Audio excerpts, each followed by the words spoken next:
Welcome everybody to an RWD gaming video.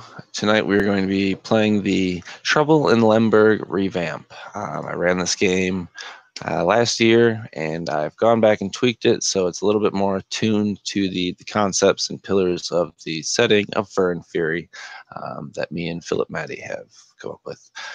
So just to give you a little bit of flavor, in the last century, the last rat raider parties have fled back to their mountain strongholds. They came from the oceans, they came from the waters, and there's a great conflict between critters and vermin. And it lasted many seasons, which ultimately culminated with the critters coming out on top.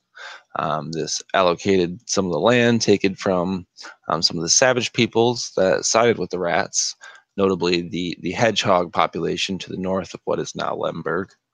And Lemberg, the area of what is now Lemberg, was given to 4 champions of this area that really proved themselves in the critter war.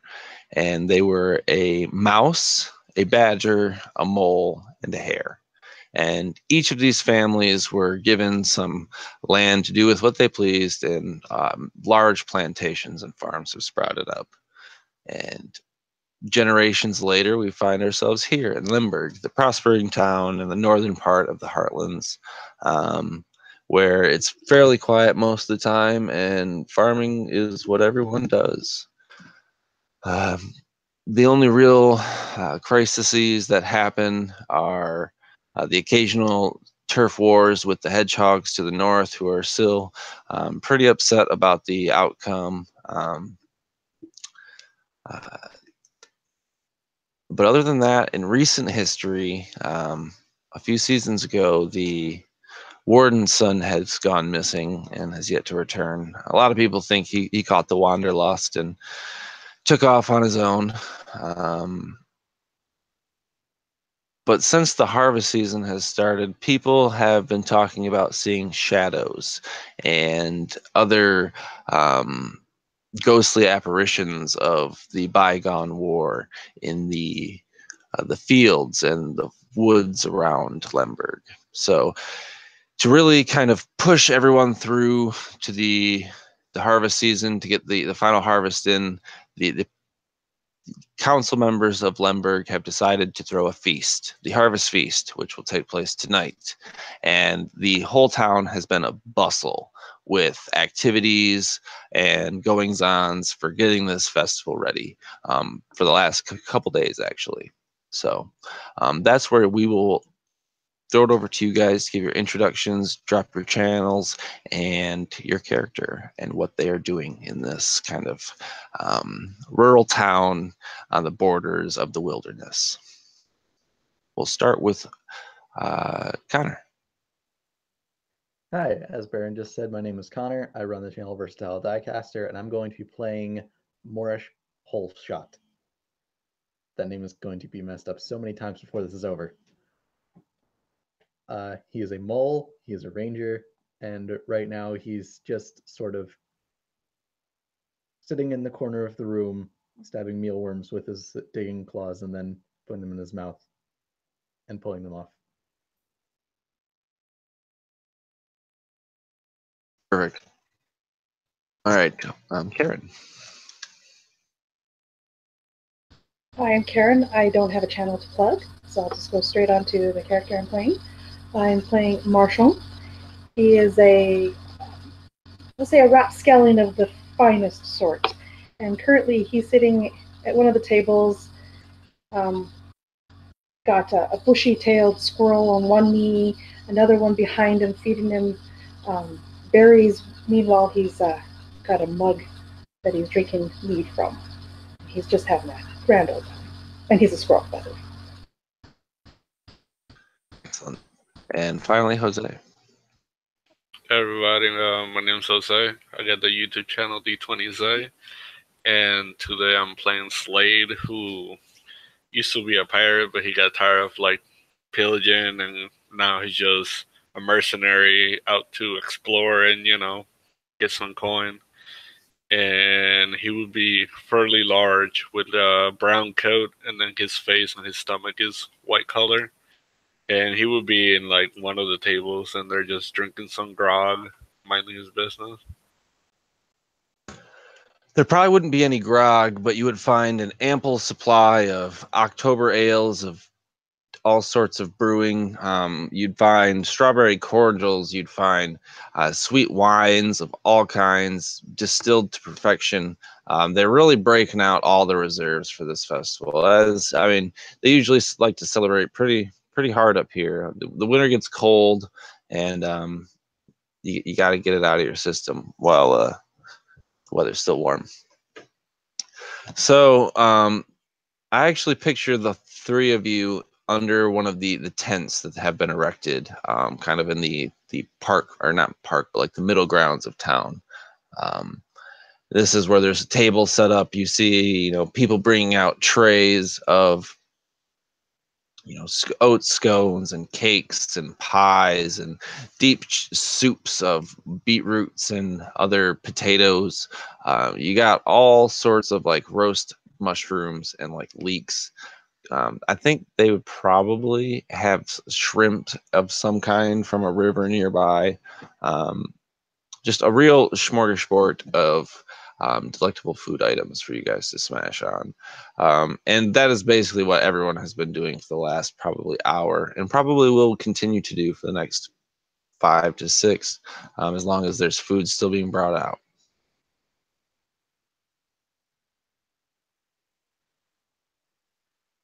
So, Slade, as you walk in, you are approached by a rather equal in size critter. This badger is known as Glad. He is the great grandson of the warrior badger that triumphed in these fields, and he is considered the patriarch of this. And he has taken very kindly to Slade. He kind of comes over and grabs you around the shoulder, and he told you earlier he was going to introduce you to a couple people that have also wandered in. And as he does, he grabs you by the shoulder. He brings you over to Marchand, and though the bench is rather small for you and him, with a creak, you both sit down on it, and he kind of looks over to the squirrels and tells them to be gone so the adults can talk. He sits down, and Glad, he looks around. Well, I told Morris to meet us here, but I don't see him over the crowd. And Morris, though you are here, you are just a little bit shorter than the crowd around you. So go ahead and tell us how you approach.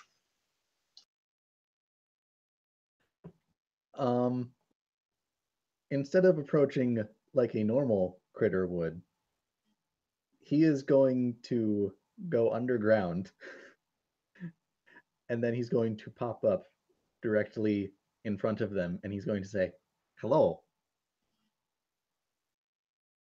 And actually, you come up right under Glad's foot, and he kind of like, God, Morris, you can't just walk around like a normal person through the parade grounds. You're ruining all the soil here. What are you talking about? I'm doing like the ants do. I'm like rotating the earth so that the fertile underground comes to the top. Very well. I prefer we don't fertilize this grass. It's meant to stay short. But come now, come sit at the table. And at this time, more food is being brought out. If you had a cup, it's been refilled. And he looks about him and kind of gets stern for a moment.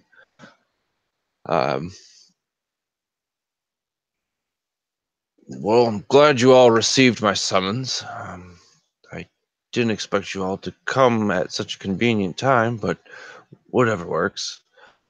You see, the villagers have been complaining about shadows in the fields and in the woods around us.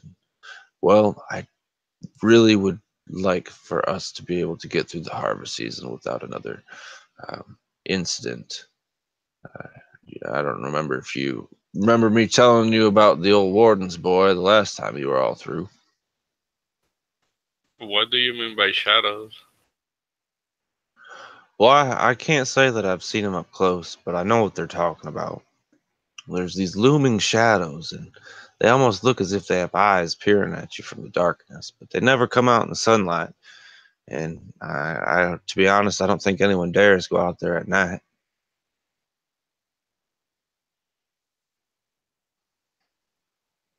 Yeah, I mean, I he could would go out there at probably. night.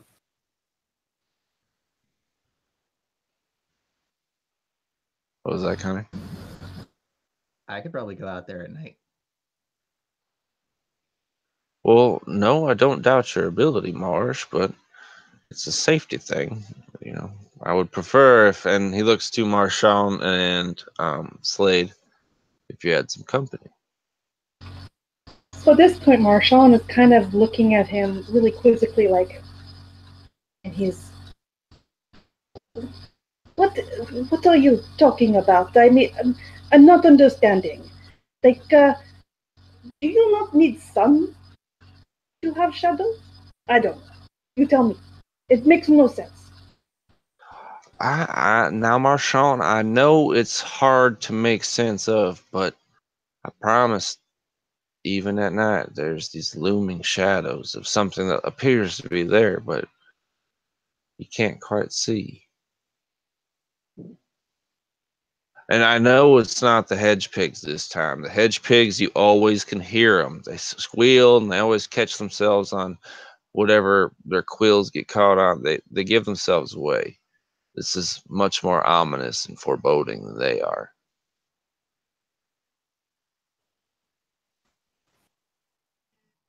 Well then, I guess we should go take care of that.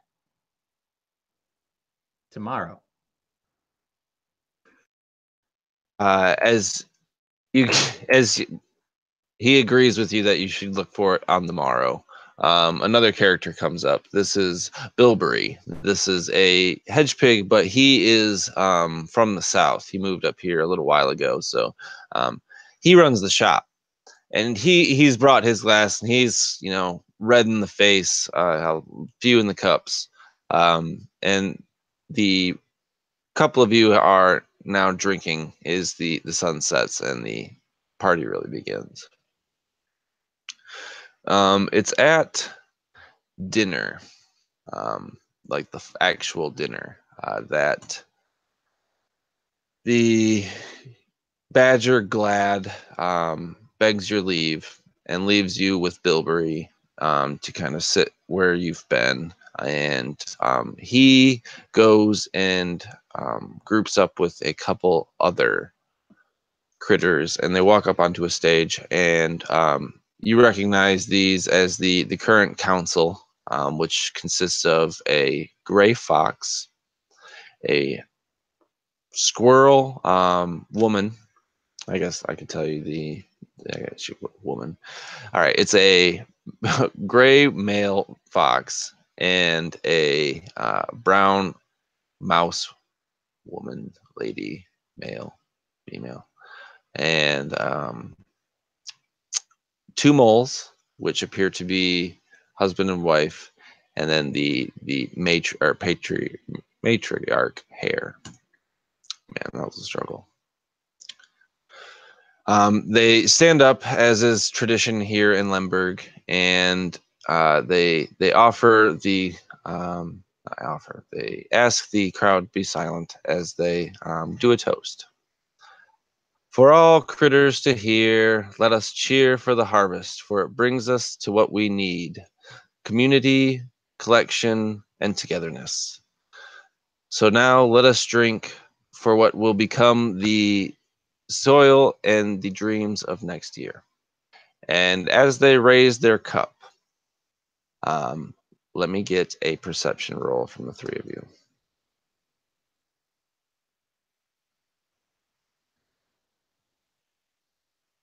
That's 23 right there. 17. Okay, well, let's see. You see everything. But you got 18. Okay. So, you are all a lot more aloof in a mindset to react to things as they happen as compared to most of these villagers. So as the toast is kind of finished, there's a scream. And it's coming from the far side of the town, like this town square area where the tent is, and it's one of the mouse females that live in this village, and she's running and crying, and she's crying out, my baby, it's got my baby. And there is a like shadow that passes over the tent in between the brilliant full moon above you, and with like a loud thump, you hear this thing land outside. You guys have perceived this as it's happened. You've seen this woman running in, this thing landing. So everyone else is kind of frantically trying to figure out what's happened. You guys have the floor here. Well, hearing this, Slade is just gonna like dunk his drink and he's gonna run out there, find out what's going on. He's not even gonna like wait, he's just gonna rush out there. Yeah, without a word, Morris is going to burrow under everyone to get outside as fast as he can. That thing, that is a shadow, no? And with that, Marchand would head towards where it appeared to have landed. So the three of you, with Morris coming from the ground, have kind of burst through the crowd, which is now kind of skirting the edges of the tent, if not going the other way. And in front of you is a massive white owl. Its neck elongated as it's kind of like trying to make itself look big in front of you. And in one of its like claws, not necessarily like killing it, but kind of just holding on to it, is a small little mouse babe that is unconscious. And what leaps down from its back is what appears to be a shadow. This cloaked figure with glowing red eyes kind of lands with a spear in one hand and a cloak wrapped around him. And in a raspy voice, Lemberg will fall.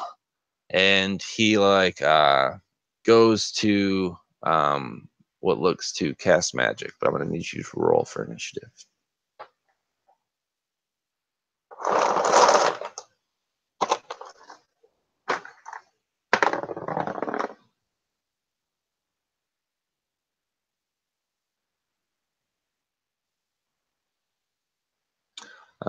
Karen or Marchand and Morris, if you will just put your dex modifiers in the chat, and whoever's is higher can go first.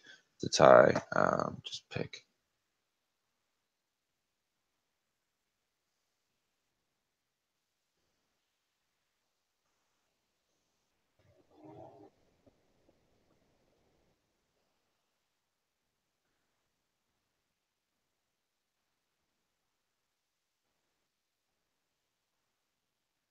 All right, so this guy has kind of like conjured up this like this orb of darkness in his hand, and it is something you've never seen before. Magic is not a very common thing in the world anymore. Anyway, there's tales of it in like the legends of the champions of old, but for the most part, no one has seen anybody do magic in the last 100 seasons. So as he kind of like does an arcane motion with his hand, he forms a sphere of darkness, and he kind of like whips open his cloak, revealing a masked figure with the head of like, you would think it looks like a possum maybe. Possums haven't been in this part of the region for some times. They live farther to the east. And this mask is like a black stone, like a black granite or obsidian, with like glowing red eyes. that is kind of attached to the cloak.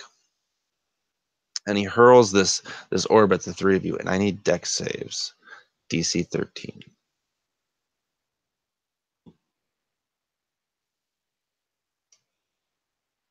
Morris looks like he succeeded his dex save.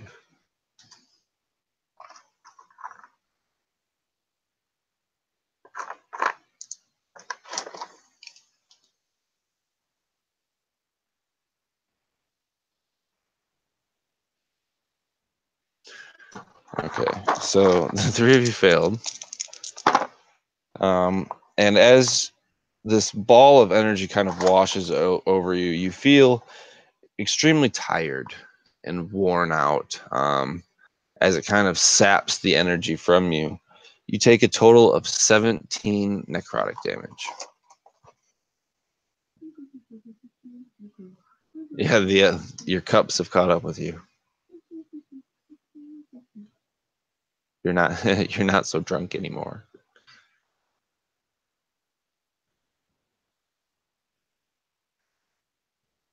But that brings us to the top of the order with Connor.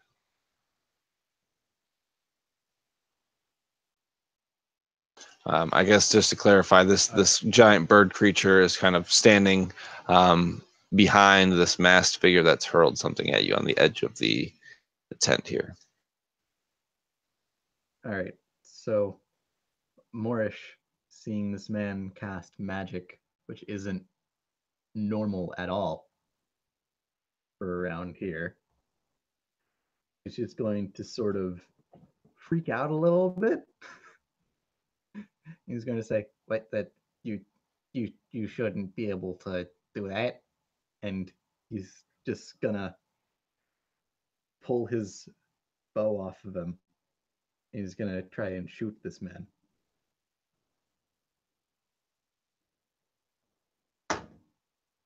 And that is going to be a 16 to hit.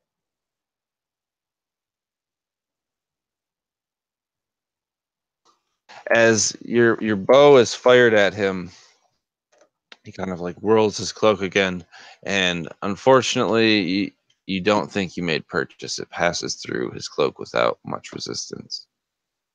Shouldn't be able to do that either. That's cheating. Cheating? It isn't cheating if you're winning. Karen. That is very much when it's cheating. How far away is he from me right now? I would say about 30 feet, one movement.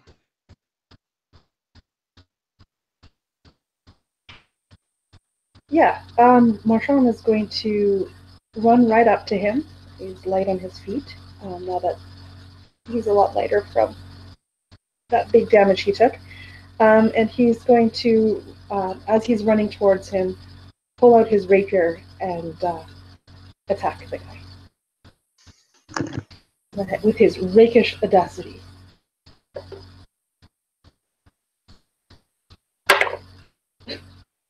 Except it won't be this turn, because I stumbled over a rock and rolled a natural 1 on my 2. So, yes, you stumble into him, and he seemed very, like, apparition-y before, as if he wasn't all there, kind of, like, fusing with the shadows. But as you trip, you actually trip into him, and you feel this phenomenon. You feel as if, like, you have fallen into a strong wind. And it's repelling you, and then you feel the solidity of him a moment later, and he kind of like is taken aback at the weight of you colliding with him, and I'm going to say that you both have fallen prone. Jose. Gotcha. Well, seeing this, and especially seeing that the guy's not like a ghost or anything, he's gonna run in there and try to.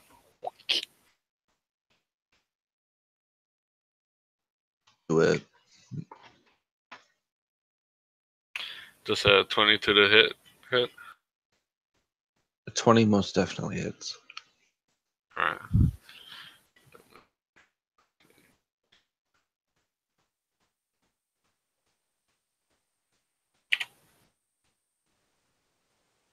Alright, that's 9 total. So as you come down with your axe, you know, Marchand rolls to the side to avoid, and what appears to be, you know, a critter and, you know, a cloth cloak. As you strike, you feel it make purchase, and then it sinks through, sinking into the ground as he kind of dissipates and reforms next to you. He still takes the damage, but he is no longer on the ground, and he's kind of rearing up to move. And what he's going to do is he's going to look at you and look at the tent, and with another movement of his hands and grand gesture, he sends forth a spew of fire that engulfs the tent in a blaze. And in doing so, he disappears from the ground around you in a wisp, and is back atop the owl here. And he says, "If you dare to come find this child, I lie to the east in the tombs of Valgarog." And with that, this massive fluttering thing of white feathers and terrifying shrieks has ascended into the air. If you have ranged attacks, I will let you make one final attack before this thing takes off.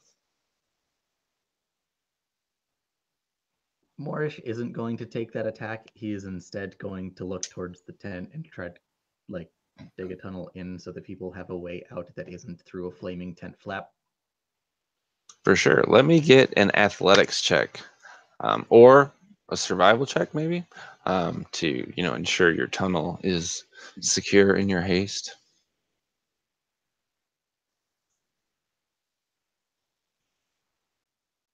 That is a 19. Hit?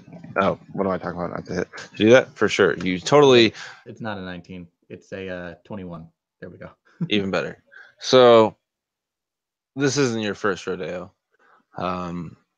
You quickly and efficiently dig this tunnel, probably right even underneath a critter that kind of tumbles in.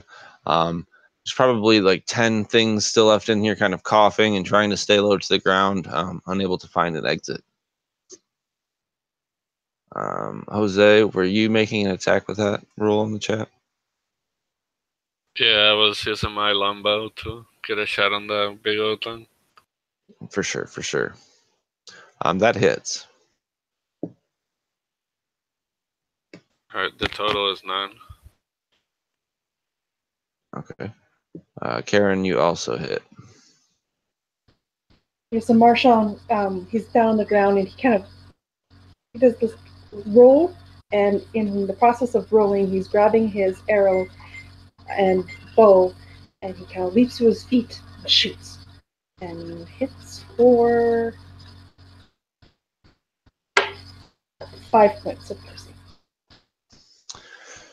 So as your shafts are loosed, Slade and Marchand, you see 2 plumes of feathers kind of erupt from this creature as you find your purchase. And though you see it flutter for a moment, almost egged on by its master, it flies to the south or to the north, across the tree line.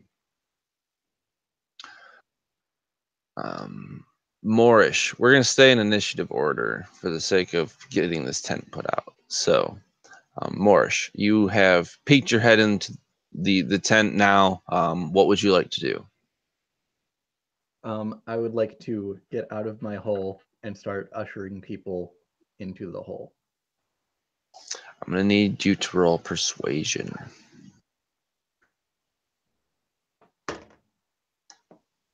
That's not high at all. Yeah, that's a 9. So, though you know what you're doing, the people or the critters you're trying to escort, currently a young female hare, they're so disoriented and coughing that they're having difficulty following you. even as you're leading them by the paw. They have to stop, and it's getting very hard to breathe in here. Very hot. Is there anything else you'd like to do? Nope, just trying to get these critters to safety. Righto. Marchand. He looks towards where the owl is flying away and stays a little bit, and then he realizes that Morris is no longer with them, and he turns to look at the tent. What does he see? You see people kind of scrambling to start a water line as this kind of large tent that's in the center of this parade ground is starting to collapse at this point. Oh dear. Okay. Was there only like one exit out of the tent before, or was it like more of an open? It was. There were larger doors, but for some parts of it, it was closed off, just to like keep everything on the table, so there wasn't napkins and whatnot getting pulled off. But right now, it's kind of like the overturned tables are creating obstacles for the few critters that are still inside. I would say there's probably like 6 to 8 still in there, not including Moorish. And the rest are kind of, like I said, just kind of scattering to find buckets to make a water chain to start dumping water on this fire. Marshall would join in with the water bucket brigade. Can I get either a persuasion or survival? How about an 8 of survival? Okay. You run to this, forming water line, and there's still a lot of chaos. So the efficiency isn't there, and you're having trouble kind of whipping people into the right way. But you're getting there. You're starting the process. Slade. You said that we were in a tent, right? You had exited the tent. I exited the tent? Correct. Okay, then I'm just gonna go to like the nearest wall of the tent near me, and I'm just gonna cut through it to make another exit. Go ahead and give me an attack roll.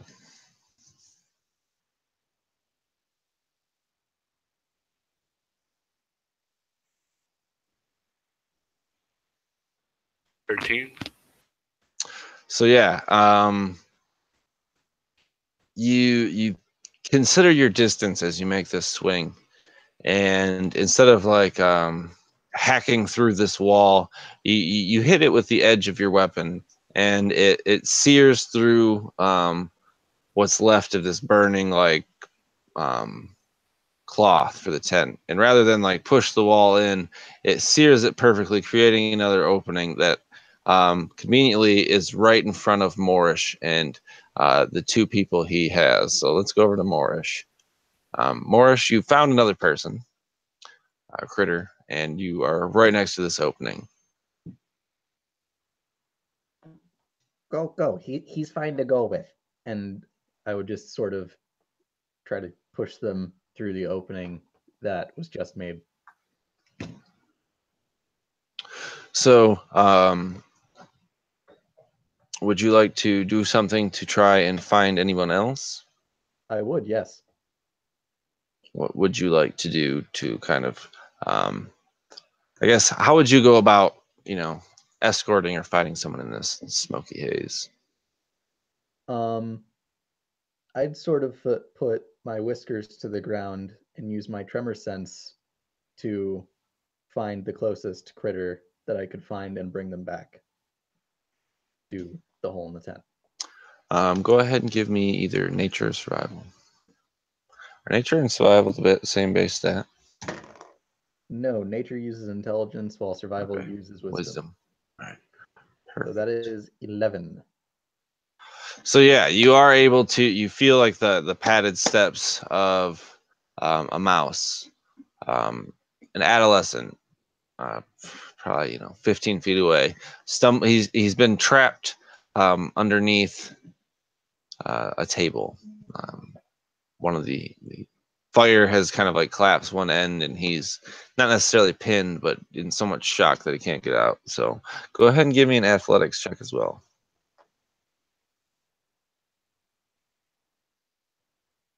Oh boy, I made strength my dump stat. This is gonna be fun. 15. So yeah, you're actually able to like claw through this leg of table that kind of gives way to the other half, releasing the pressure on him. And you scoop him up and you drag him back to the opening. Marshall. Marshall is going to try to continue getting these critters organized in the brigade. That way, you need to pull the bucket from there and go over that way. And that's probably not helping. I mean, go ahead and give me either a survival or persuasion again. Maybe even intimidate. I guess intimidation and persuasion are similar. So. Well, I rolled a 10 this time, so we're getting a little bit better as people are starting to maybe understand what he's trying to say. You rolled a 10, you said? Yeah. So yeah, you smack the right guy in the head, and he kind of gets into the right position and grabs the bucket, and you start the chain to put out this fire. That is the way we do it. Yes, yes, you got it. Slade. After making the hole in the tent, he's gonna try to go in there and see if he can grab some people and bring them out. Give me a perception.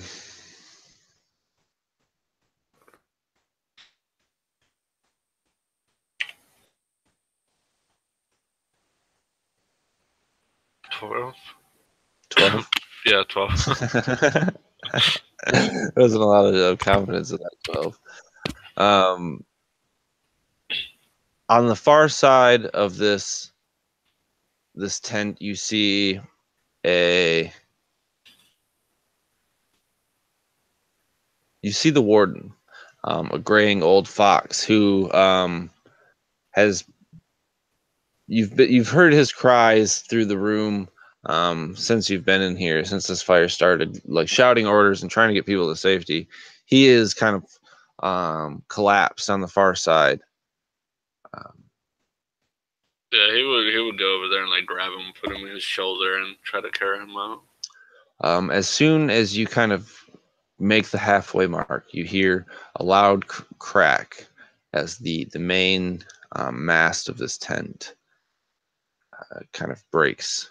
So I'm going to need you to make a dex save. I need actually all three of you to make a dex save. Jose, you have this dude on your shoulder. I'm sorry if that wasn't clear. So my dex save is a 23. So yeah, Moorish kind of just pops into the ground. Marchand is a little less. I guess you're not in too bad a shape. You weren't underneath the tent. I'm sorry, you didn't need to make that. So you got injured for not being there. Slade. Slade, you in what appears to be like a well-practiced roll. You managed to like grab this guy and kind of tuck and roll out of this tent as it, and a large plume of flare kind of shoots out into the crowd. Maybe that's where you take damage, Karen. You take 3 damage as this like fire cloud is pushed out into the crowd, and the water chain effectively puts out the fire in 20 more minutes of work and effort. But there are some casualties. There were at least 3 critters that didn't make it out of the blaze that unfortunately had to be laid to rest that evening. So though there is some hope. I mean, you guys did save a few critters, and I mean, I guess it's pretty bleak right now. The mouse woman who cried out in the beginning, this is Marion. She is the descendant of the original mouse family member. She has like cried herself into just shock. Really, she's quiet. The thing made off with her baby, the great owl, and the sorcerer claiming to be the emissary of Falgarog.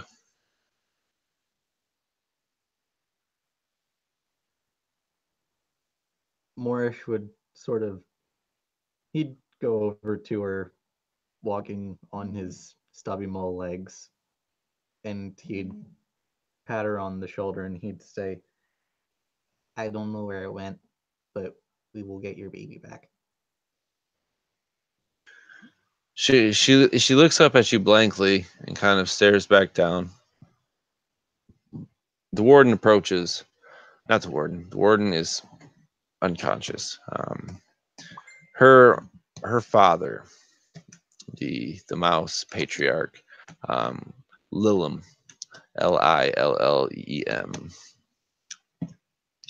Lillem has lived a long life. His daughter was set to kind of take over the ruling seat on the council.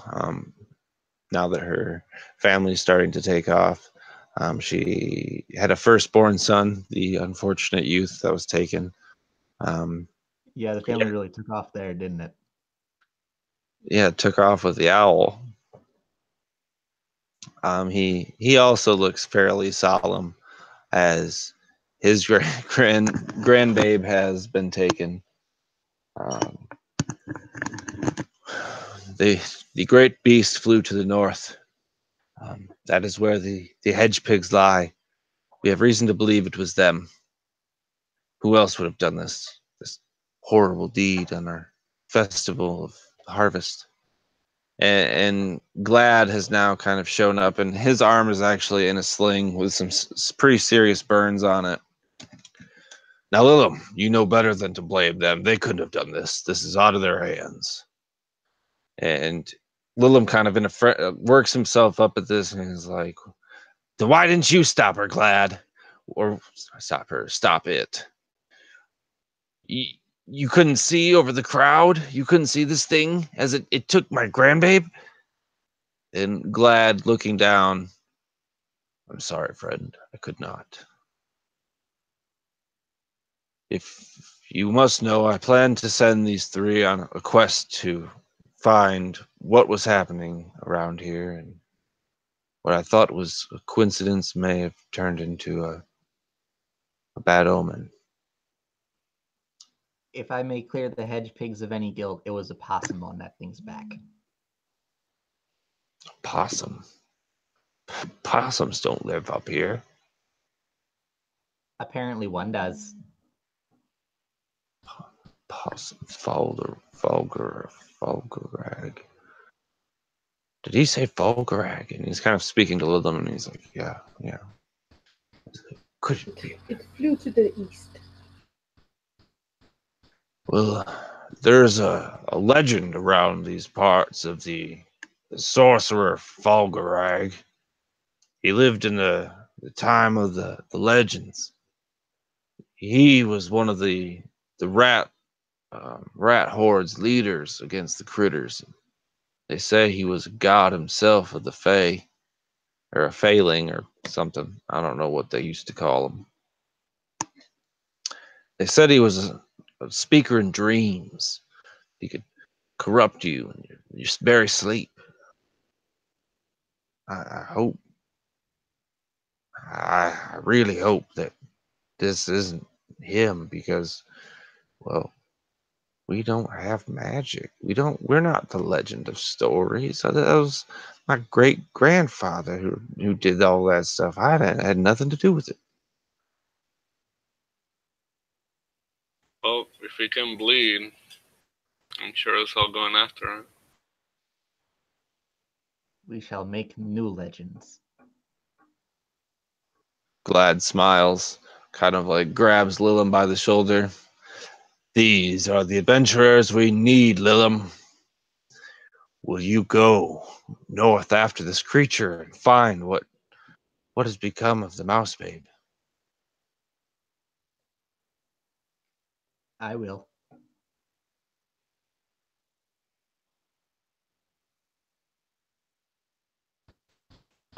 Yes, yes, it is good to go and get babe back.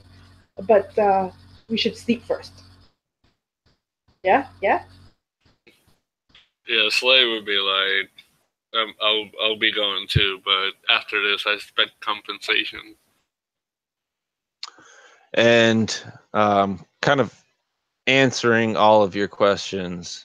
Like, yes, you will be compensated. Yes, you can sleep first. Yes, you can go.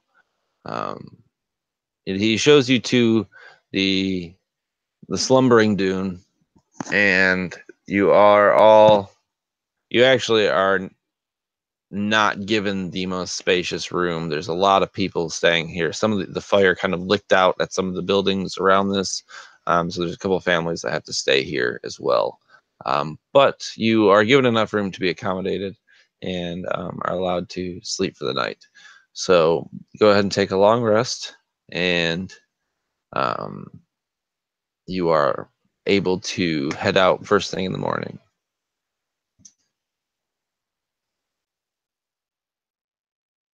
I guess at this time, if there's any like habitual things your character does in their downtime, they would probably be doing it right now.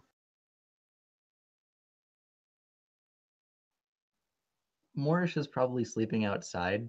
Like, he's grateful for the offer for a room, but he prefers just sleeping out under the night sky. Yeah, Slade is just gonna be like, there's probably a table there. He's gonna get everything off the table and lay on top of it.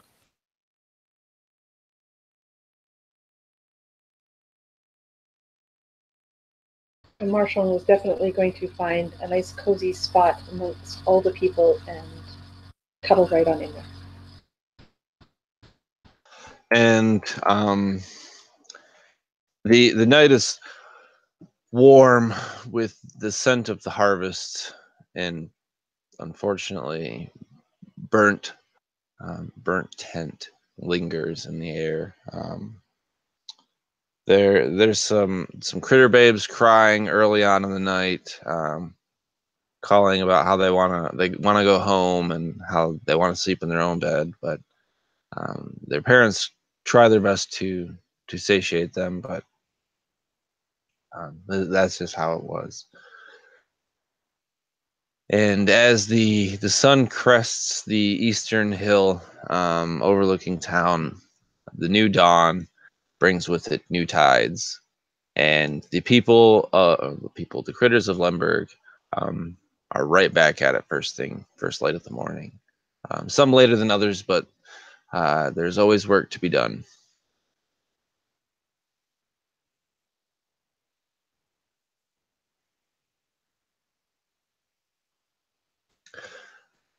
Yeah, so in the morning, as soon as it starts getting light out, Marshall would jump up and like, all right, I am ready to go. Where is everybody, huh? Where did they go? And he'll go out of the sleeping area and try to find his buds. Yeah, I think Slade, especially like being new to the area, he would when he wakes up, he would after he finds his companions, he would go to Glad and see if there's any way that he can get like a map or something to help him out get there.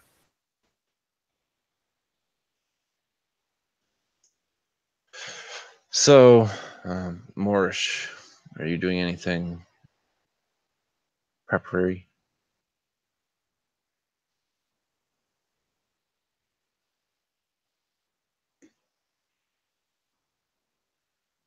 I mean, Slade, you are able to meet up with Pillsbury at the general store, and he doesn't have like an actual map for you. There's kind of like a trail that heads north it goes through like the middle of 2 fields, then it hits the tree line. It goes another half day's travel from that, and then it opens up again, and then that's like the old battlegrounds. That's what it's, the old battlegrounds where the fight with the wild hedge pigs took place. And then not far beyond that is the like hedge pig tribe.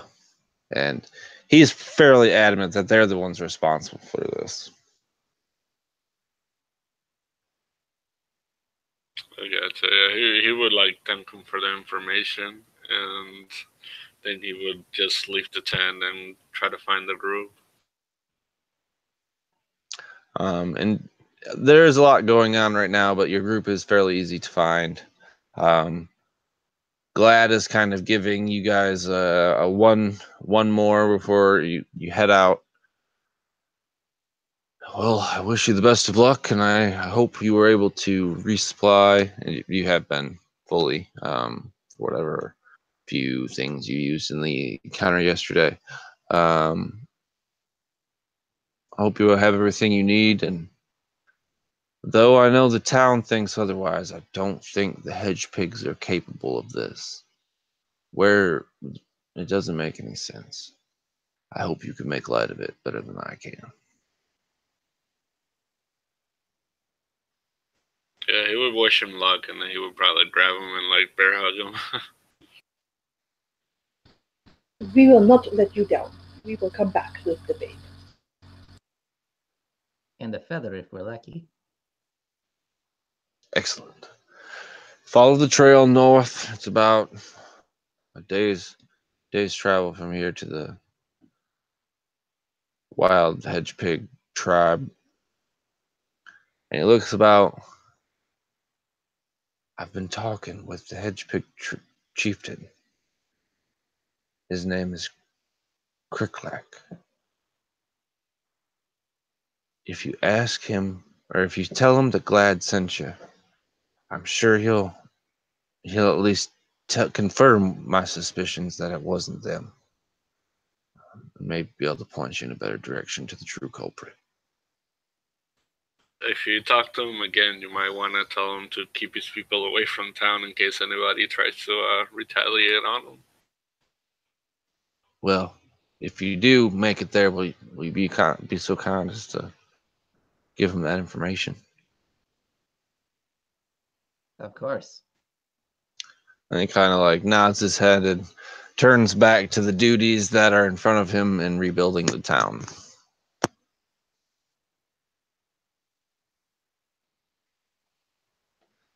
Well, let's go. And Morris is just going to start walking. And I'm sure the rest of the party is not far behind you. Yeah, we'll follow. I just have one question. The owl, when it flew away, did it fly away north or did it fly away to different directions? I'm sorry, I thought I said it flew away to the north. Oh, okay. Yeah, it flew north.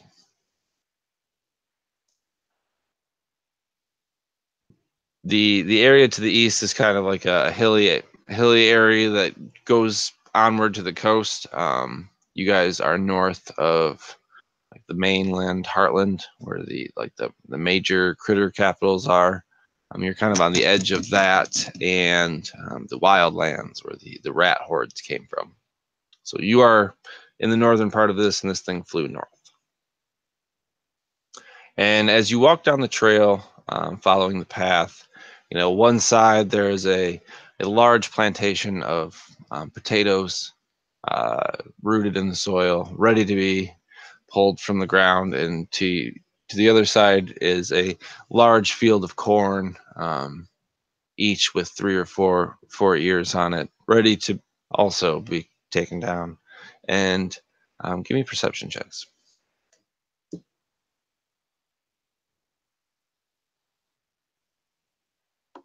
21.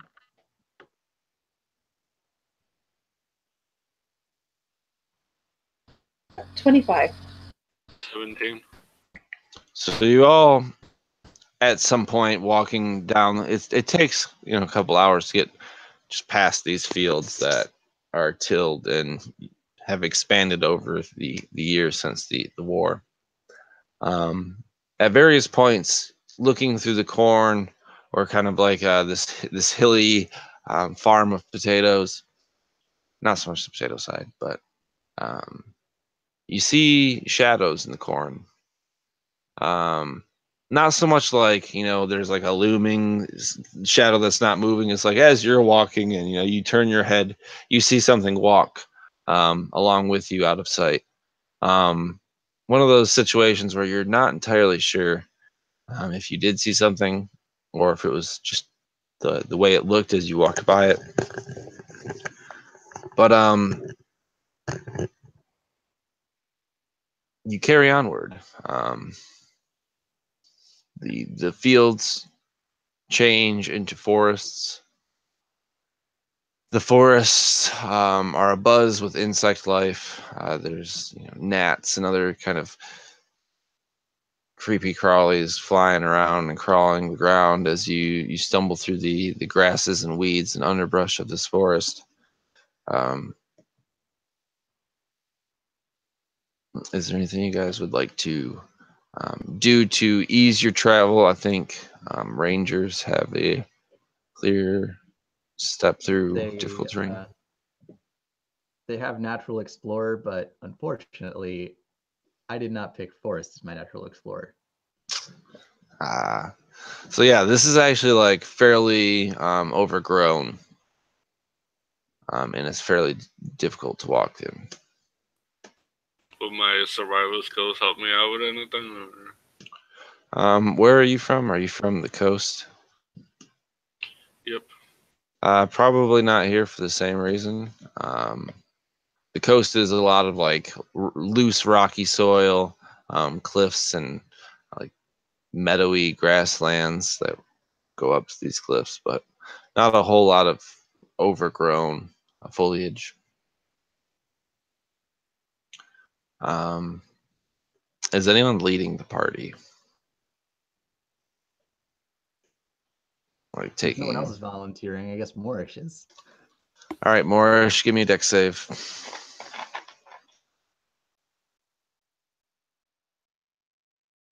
That's an 11.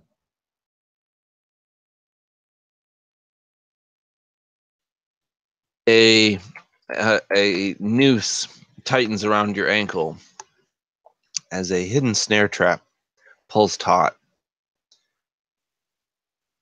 And you are now suspended probably, the equivalent of 10 feet off the ground, upside down. I should keep an eye out for these things. And he's just gonna pull himself up and try to saw through it with the claws that he has. And it doesn't take long for you to fray and split the rope enough for it to let you loose. And you land on the ground with a thump, taking 5 points of bludgeoning damage. And with that...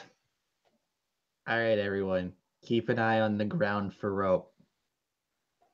Moorish, you lay on the ground for a moment, kind of reeling from your fall. You hear something. A tremor in the dirt. A few things. They're approaching.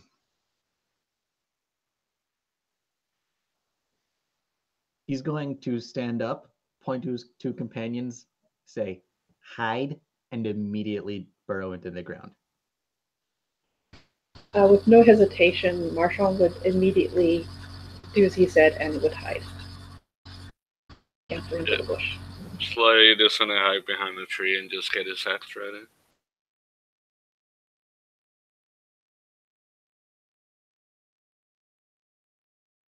Everyone give me stealth checks.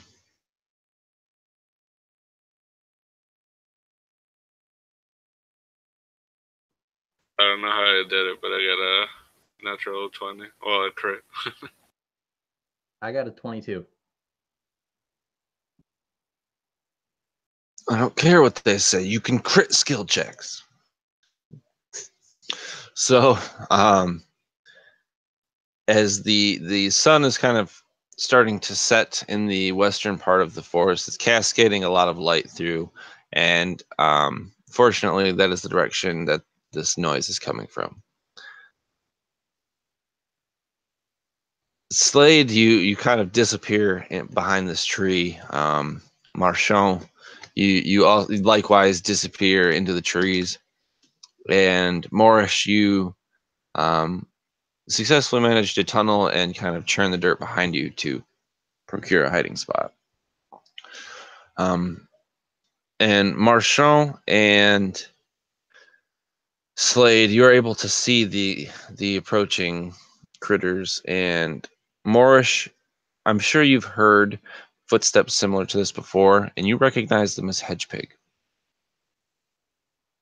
And roughly 4 tribal hedgehogs have come into this like small little snare trap area, kind of like picking up at the rope that is frayed on the ground, and like the one throws it in hedgehog. You see him kind of like snarl to the other one, and like the other one is kind of readied up with his spear drawn.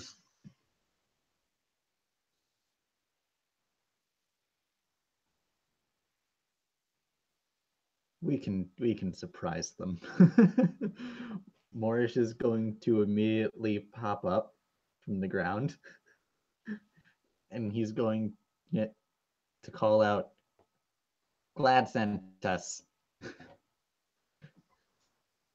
And as you do so, the dirt running off of you, the one turns around quickly, and the one that threw the frayed rope at the ground. This is what happens when you read stuff while you're talking. He grabs the hedgehog that has the spear drawn at you, and he has him lower it, and in an accent that I'm not going to try and do. You are friends of Glad. He is friends with my father. Oh, your dad's the chieftain? Aye, that he is. Cool. All right, you guys can come out now.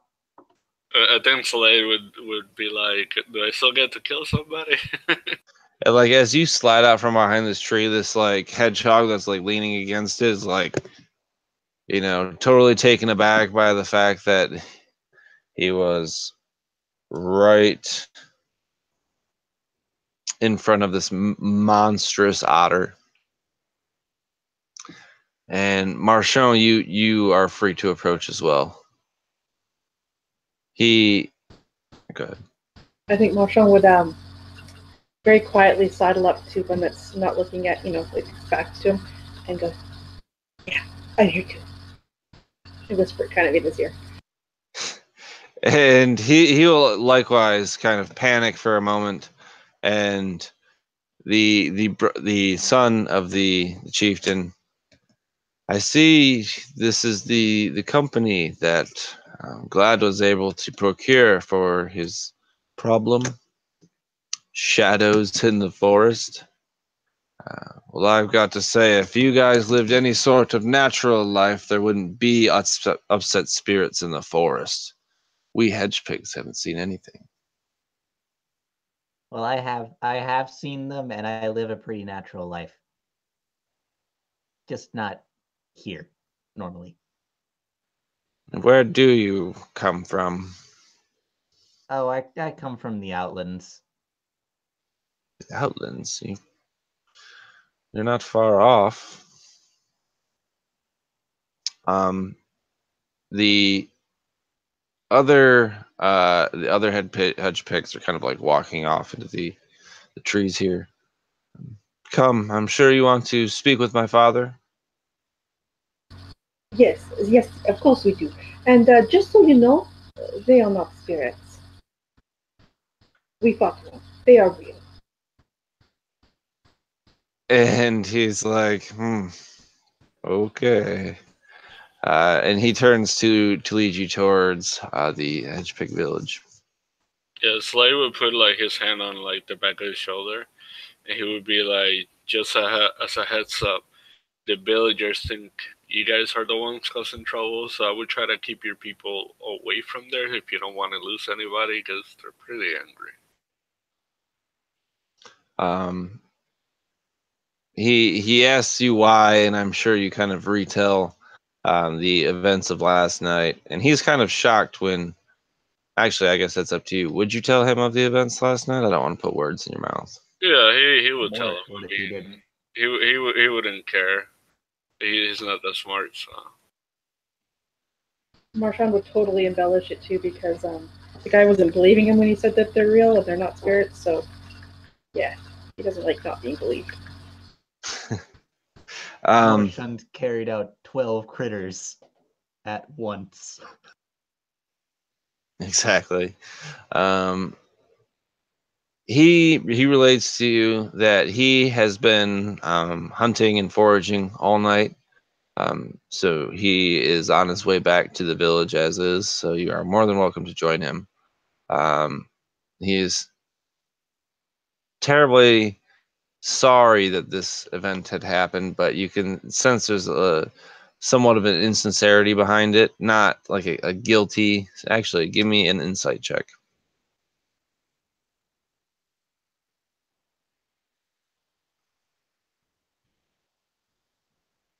$18.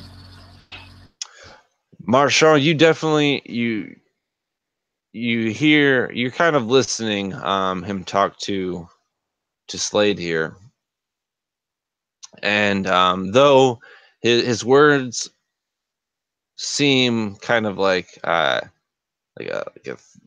through the motions, kind of like grief counts, like sorry to hear that, it's a real loss. He's not lying.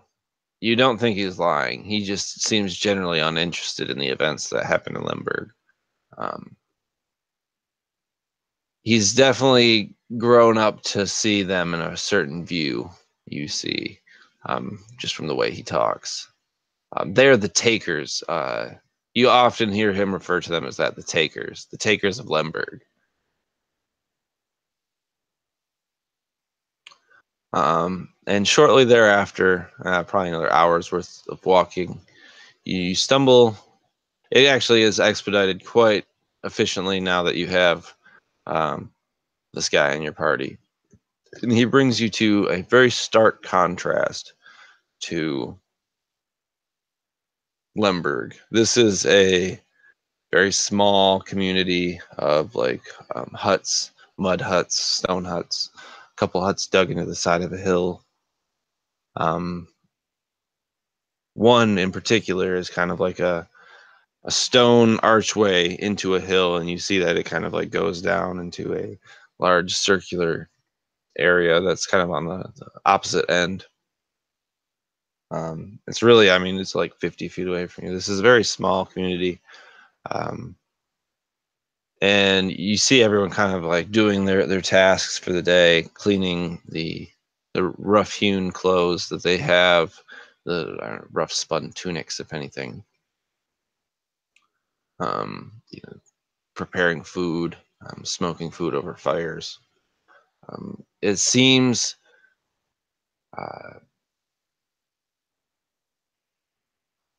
as though there had something. There's a couple huts that are knocked over,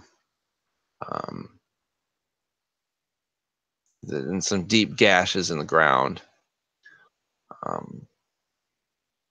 Some sort of struggle had happened here in the last couple days. And he takes you into this large, stone archway and leads you to this circular room where the tribal leader of the hedge pigs, the chieftain, sits on like a pile of dried mosses.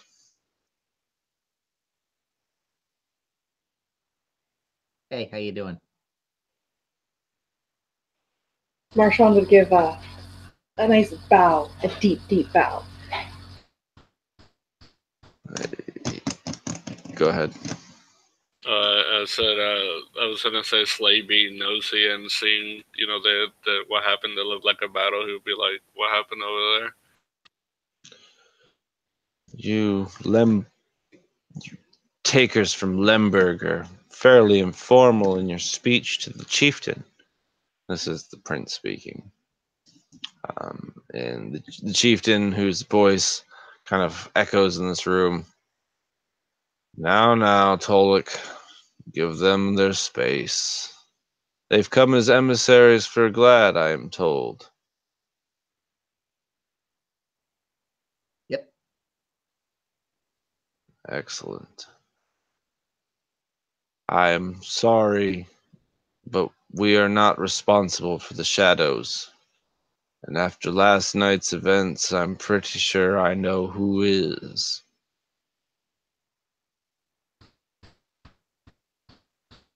It is the Who is? oh, it is the sorcerer, Falgarag.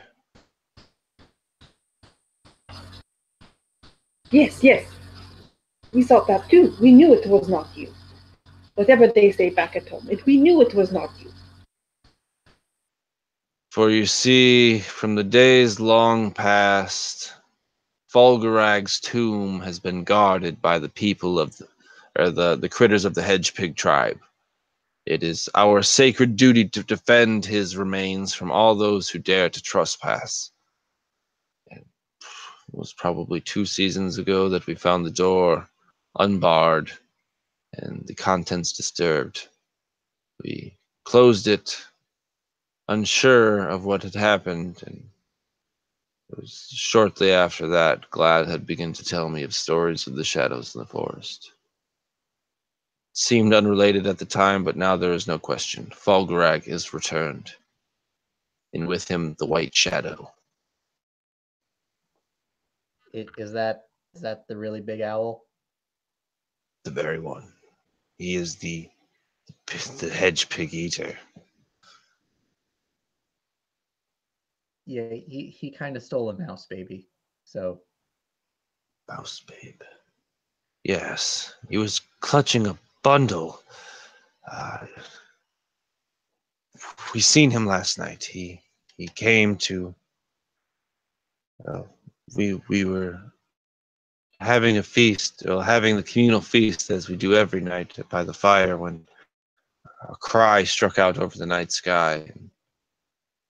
And we fled into our homes, quickly dousing the fires with sand, and as in the legends, the white shadow landed and plucked 3 of my hedge pigs from their homes, eating 2, making off with the 3rd. He had a bundle in his hand and a black mess on his back. I think that mess was Volgarag.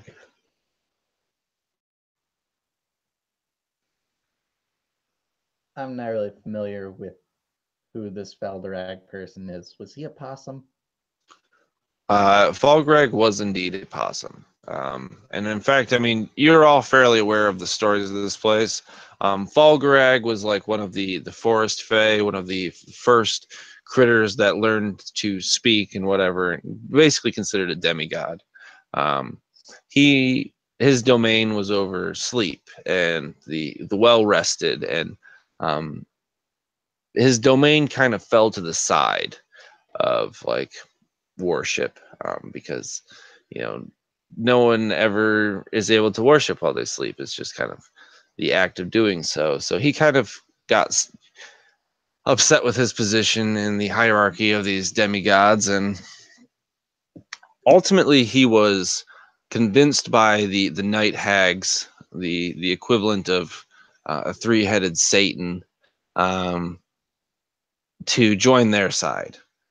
And in doing so, he was corrupted, and the once possum is now a depicted in the history books of this area as a black possum with like glowing tendrils coming from his head, and he is known as the Corruptor now.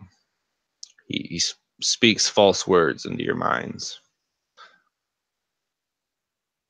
he was slain in a battle with his brother, and his brother is Giriorn the wolf, and his enemy was Gilded the monk ferret of Champion Times.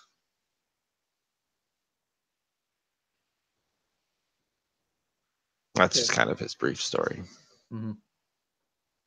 Could you point us in the direction of his tomb? And the chieftain's kind of old, so kind of like pointing over to his son. My son Tolek will take you there. He is the new guardian of the tomb.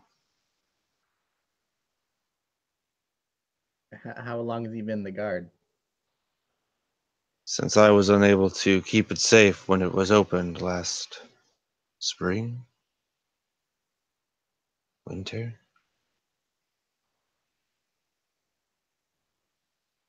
Got it. Well, thank you very much for your help. And he's gonna hold his hand out for like a handshake. And with like what would seem like a frail hand grips you tight with like a not a vice, but like this dude has a solid grip still for his advanced age. And the party kind of ropes up with this hedge pig prince, and he is you see like these stones embedded in the ground that lead off into the woods. So we already we already left the room then. If you don't want to, you don't have to. You can still be in there if you got something else to say. He was gonna tell the chieftain that if we survive this, that he will bring him the head of the possum. If you bring us the head, we will ritualize it for the wolf lord Giriorn. May his protection rest over this forest once again. And he would like nod and just turn around and walk away.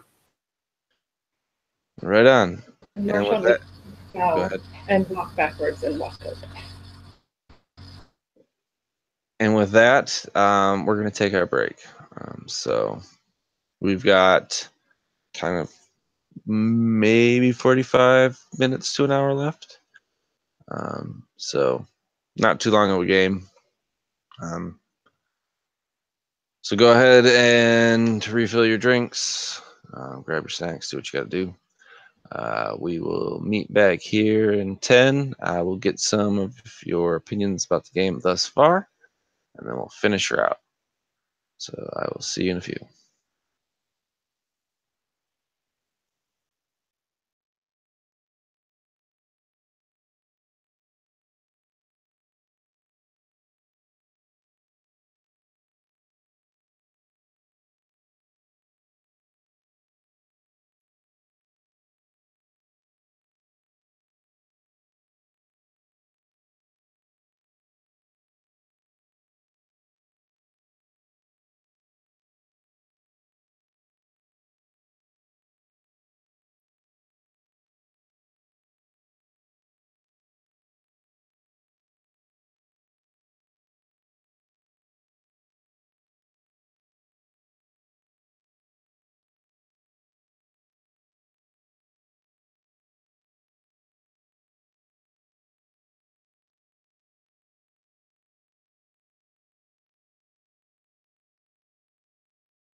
All right.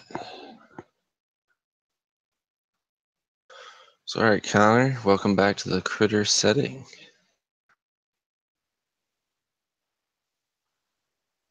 Good to be back, Bob. Good to be back. Good to be back. We haven't done a whole lot with it in the last, well, I personally haven't. Philip's been running a game that I'm in, but haven't done a whole lot of running lately. Been a lot of playing, which isn't a bad thing.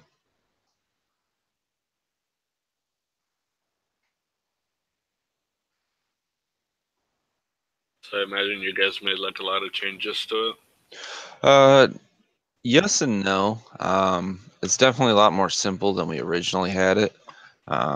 Just for the sake of getting something out there. Philip's almost done with the like primer info. I think we're just, like I said, I take very minimal credit. He's got a lot more initiative in that realm of this than I do.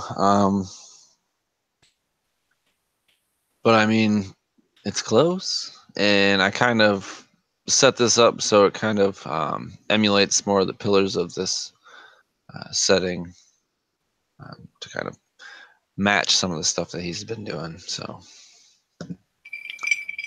That's good, man. I mean, I had a blast last time we played. So I mean, it sucked we couldn't continue, but still, it was a lot of fun. yeah, it was. I was in a poor position to run the games that I want to, and I'm in a much better position to do that now. So I've got some ideas for a couple games that I want to put out. So if you're interested in that when they do drop, feel free to jump in those. I'm always interested. You just gotta let me know. For sure. I started working on like a Princess Mononoke setting from Miyazaki, and I played a game of that the other day and have every intention of kind of expanding on it. Kind of want to do like a mini campaign set there. So, I mean, yeah, dude, drop interest. It'll be dope. Oh, yeah. I got a Harbinger quest I want to play online as well. So those are two things that I have planned in the future. Dude, I love Harbinger. Well, I just love like sci-fi period because I know a lot about sci-fi, but I love Harbinger. Like that game we played, that was so much fun. Yeah, dude, I love Harbinger too. I don't play it enough.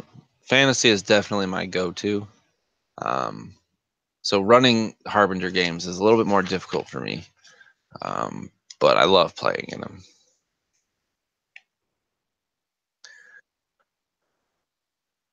Karen, welcome back. How are you enjoying the Of Fur and Fury setting so far? I am enjoying it very well, thank you. I've never played a critter before, so this is a lot of fun. Unfortunately, with one-shots, I feel like there's a lot of me talking to build everything up for the couple hours that we play. My personal flaw with one-shots, but hopefully I'm not doing too much talking. I guess I can tell you the 4 pillars just to kind of get your opinions at the end if there's something that needs to be touched on more. The main one is food. The effort involved in bringing like the harvest in and making food together as a community, that's kind of tying into another pillar, community being together. Food is more of the backdrop as community is more of the forefront of what that pillar is about. Togetherness and working together, and how that's beneficial for society. And the next one is another thing that ties into that, and it's civilization versus kind of like the natural way of things. There are always going to be like corruptions in society, and civilization brings that. And there's always flaws to the tribal way of things, just not being able to more of adapting your environment to you rather than you to your environment, and the flaws with both. And then finally, the last one is the effects of the past and how they carry over to the future, and how what you do in the future will affect generations to come. So there's a lot of like myth and lore from the old generations, and how that would kind of shape the opinions in the future and interactions and stuff of that sort. So I've tried to touch on most of those so far, at least a little bit, but always room for improvement. But if we are ready, we can go ahead and finish this bad boy up. Right on. Let's do it. Yeah, Morris is ready. Okay. So you guys have been brought to the edge of the hedgehog community. And like I said, there's kind of like a stone path that trails off into the woods. And you have a certain feeling of like mysticism about you. And there's like a certain radiation of just latent energy in the lands around you. Something that you're not unfamiliar with. It just tends to be in the more uncivilized parts of the lands of Gebümor. What is this land called? The total landmass that we are on right now is Gebümor. I'm going to slaughter this. Gebümor. Gebümor. And this is it's never mind. There is a lot of overgrown foliage here, but it seems to be like naturally preserving this path. Is there anything you guys think you would notice in this area? And go ahead to feel some creative liberty here. What is something that each of you would kind of notice about this land, as it's not your home? Things that would remind you of home, maybe. Maybe like the hills and like all the green that's around. Especially like him being from the seacoast, it's nothing but like sand and stuff like that. So yes, there's definitely a very hard contrast to where you're from. A lot of the foliage where you're from is, thin trees rooted in rocky soil, and shrubs and small bushes. So not being able to see very far in your immediate surroundings is probably odd. Moorish sees the somewhat fresh powdering of snow around, and it just reminds him of the tundra back where he would normally live. For sure. Yeah, it's definitely a lot warmer down here than what you would be accustomed to at home. But I'm sure this is almost nostalgic for you, kind of enjoying the first snowfalls in your youth.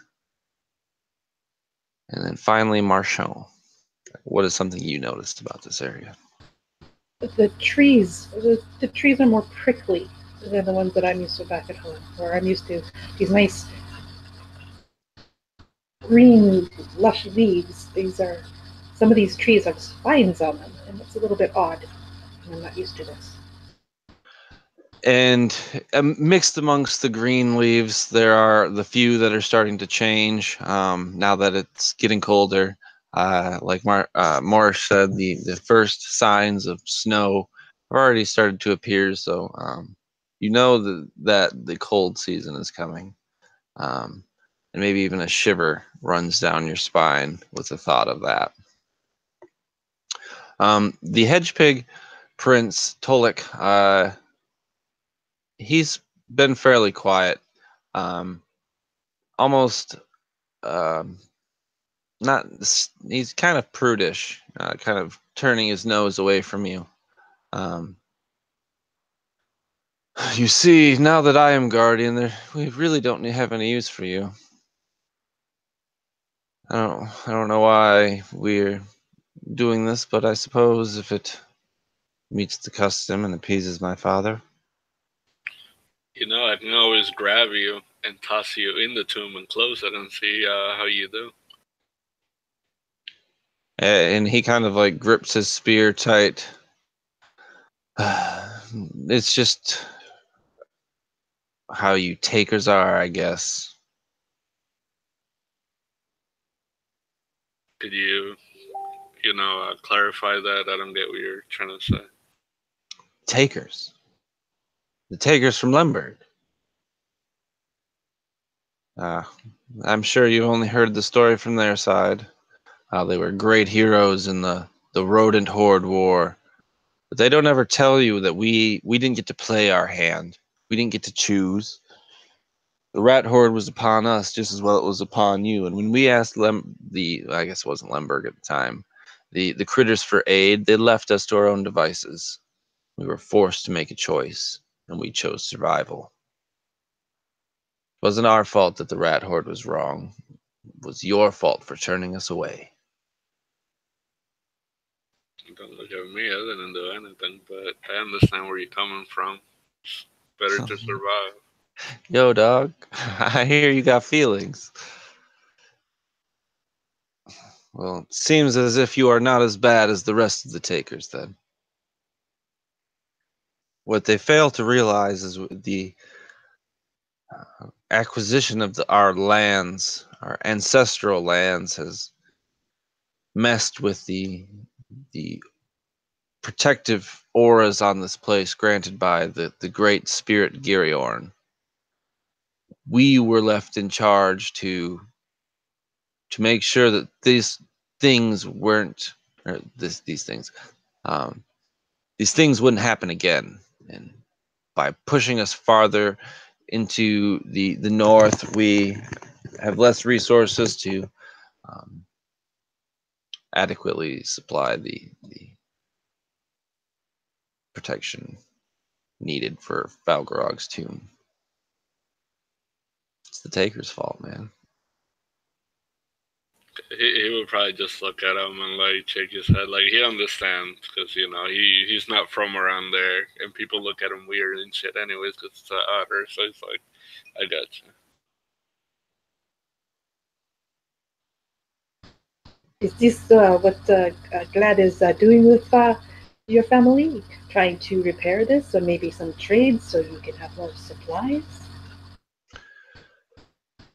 That would be on the right track. I understand why my father has been meeting with Glad. It is something that needs to be done to bring the hedge pig people into society. We're dying out here. We need, like as you said, we need trade. We need communication. I suppose I am guilty of it, being stubborn and attuned to the old ways. Perhaps, maybe the silver lining of all this is we can come to a mutual agreement. Well, before all that happens, I would like to have a look in there. And right on cue, you walk into a clearing, and you see this very similar to the kind of main like dormitory house thing of the hedge pig community. It's very large, like burial cairn. You see the stone door and this large mound of dirt behind it, the door kind of entering it, and you smell the earthy tones just emanating from this tomb, the must and stale air. And around on these rocks, each rock has like a rune inscribed in it. And you see that like a couple of the stones have been removed and scattered on the ground. And the prince kind of picks one up and fits it back into where it goes, and is kind of looking around for the other two. Damn vandals. Marchand would he see what he's doing, and he would also try to look on the ground and try to see if he could find something as well. Give me a perception check. That would be a 13. So kind of not buried, but pushed underneath some ferns or a bush or something, you see what appears to be a oddly round stone, and as you pick it up, you see the rune on the one side, and you're able to fit it back into its spot. Around the same time as the prince is grabbing the third and putting it back.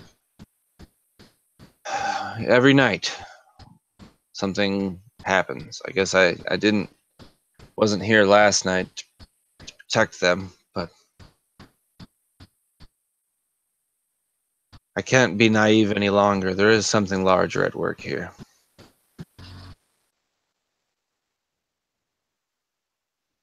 I'll be right back. And Morris is going to burrow into the ground under where the probably sealed door is, and is going to try to go up into the inside of the tomb. There isn't actually a sealed door. You can see down into it. Like, this tomb is just a burial cairn. Really, it's not. I guess, how do I explain it? You would be able to easily do that, and the party would still be able to see you should you come up right in the door or the other side of the door. Yeah, Slay would Cool. probably look and he would be like, I'm never going to get used to that. It's like swimming, but in dirt. Actually, as you push your way through the dirt, kind of entering the floor of this cairn, there's a definite difference in like the normal soil and this soil is I guess if you'd have a sense, it feels fertile. Like this would be very nutrient rich soil, but nothing is growing out of it.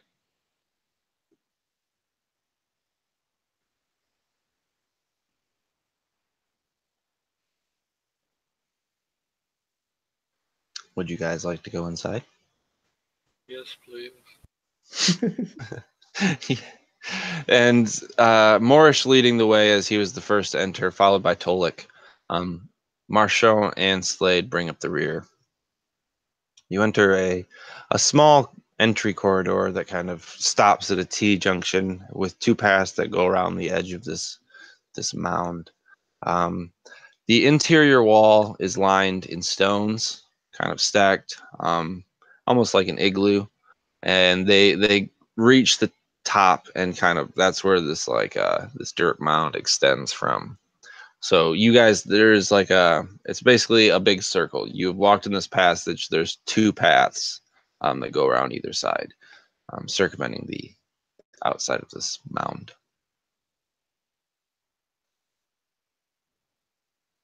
Quick question. Since he's the guardian of the tomb, he would know the way to like the main chambers, I would imagine, right? Absolutely. And I mean, he's probably actually willing to give you like an idea of this. So in these two hallways, there's two rooms on either side of this building. So you're essentially entering from the south with two paths leading around to the north. On the west and east side, there's rooms. And then once you get to the north side, you can get into like the middle chamber here. I gotcha. Yeah, I think Slade would probably like mention something about this, see if he can show us the way, but he would stay right next to him just in case something happens. You know, they both got reach. He would lead you left along the western side, and pausing at the door. It's not really a door as it is kind of like an alcove, and within it, this is like a altar, like you'd burn incense here or something of the sort. And laying on the table, there is an item that kind of seems to not fit. It's an amulet of some kind.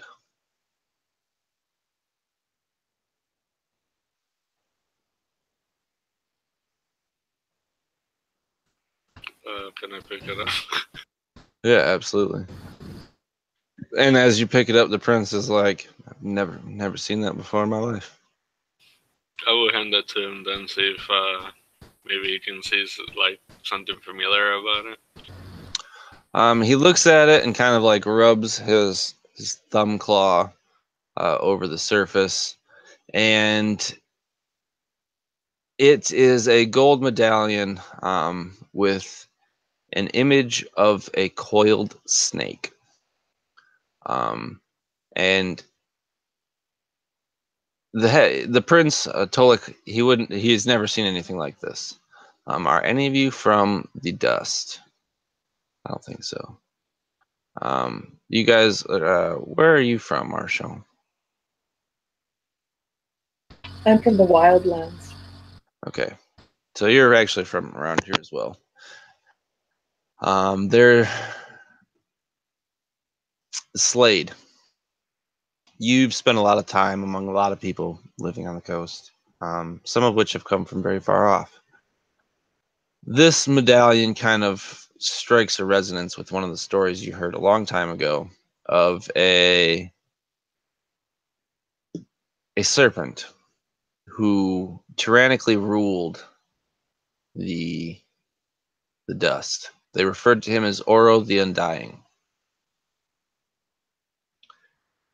Why this medallion is here in this altar, let alone this far to the northeast from the dust, doesn't make any sense. And after looking at it, Tolik hands it back to you, Slade. This seems to be something of the Lembergians' design, or farther south, maybe. We don't have the means to smelt this kind of ore or craftsmanship. Maybe to the north with the moles looking to you, Marsh. Well, we might not be alone in here, so keep your eyes open. I don't think that I haven't seen it before. Best keep hold of that. And lighting an incense and kind of doing the short mantra of Giriorn, he carries you guys, or not carries you, he leads you along to the back of this room, or burial cairn. And in front of you is a large double door, where everything else has been stone or of cruder design, very natural and earthy. This door is polished bronze, unaged by time or oxidation, shiny as if it was polished yesterday. And on this, you see a very ornate, it's not really a carving as it is like how it was forged / created. There's a mural on this double door. And on it is, at the top, you see like what you would recognize as the Council of the Fae, the godlings that gave birth to all critters that we know. And in between them and the conflict at the bottom is a large lupine creature that you would recognize as Giriorn, the Protector. A large, like, sleek black wolf figure. Below him are the armies of the Heartlands and the critter kind. Hares, moles, mice, shrews, voles, badgers, all sorts of what would be deemed the good woodland critters. You see them charging towards the bottom, led by a figure kind of basked in like shining, what would appear shining radiance, a ferret. Not something you would usually see on the side of the critters, garbed simply and carrying a shield and sword of magical quality. Below her is the depiction of Falgarog, the sleepless one, the tainter of dreams. A black, a shaded bronze figure of a possum carrying a spear with tendrils coming from his head.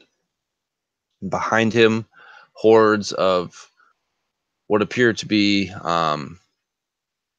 not necessarily undead, but corrupted critters. And then at the bottom, the night hags, depictions of their three faces. A very ornate scene for something buried this far in the woods.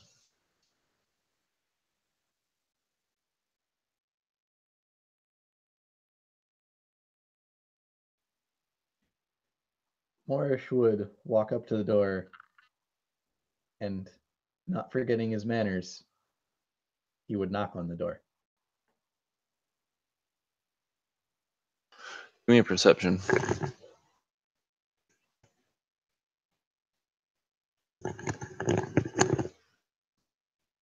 Good old 9. Seems quiet. You don't hear anything. No one's home, so I guess we just... And he leans against the door to see if it's unlocked or not. And on oiled hinges, this door kind of glides open, casting some sort of illumination out towards you. Whereas it was dark before, there is now light. And in this inner chamber seems to be illuminated by some sort of torch. Marchand would be looking at I can't remember his name, Talik or whatever the guide is. And, Tolik. Tolik. He's not supposed to do that, eh? It should not just open. He has his hand on his spear again. No, for one reason or another, these doors have always opened, though I've never decided to open them. And he has it ready, his spear up and ready now. But there shouldn't be a light in there. It's still being low. And with that, Marchand would get his rapier out and be ready as well.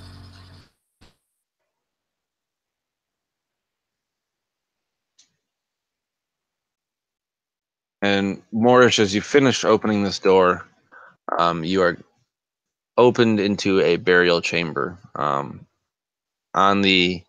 You are now all looking south. So on the eastern side, or your left, there is a large stone table. For what purpose it was used for is kind of unknown at the moment. But right now, there seems to be an assortment of various tools of various makes. And to your right, there is the unconscious babe kind of on the ground. And in front of you is this cloaked figure, spear in hand, kind of over top this tomb. He seems to be like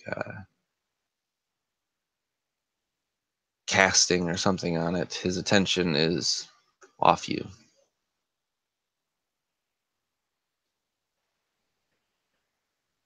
I think Marchand would take this opening, if you will, and would kind of dash in and stab the guy in the back. Okay. I'll let you all kind of get one round in here, so go ahead and roll your attack.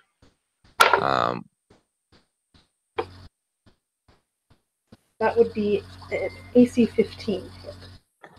AC 15 does hit. Oh, yay. And I have Rakish, Audacity, and I'm also an ambusher. So I will be using my sneak attack on this one.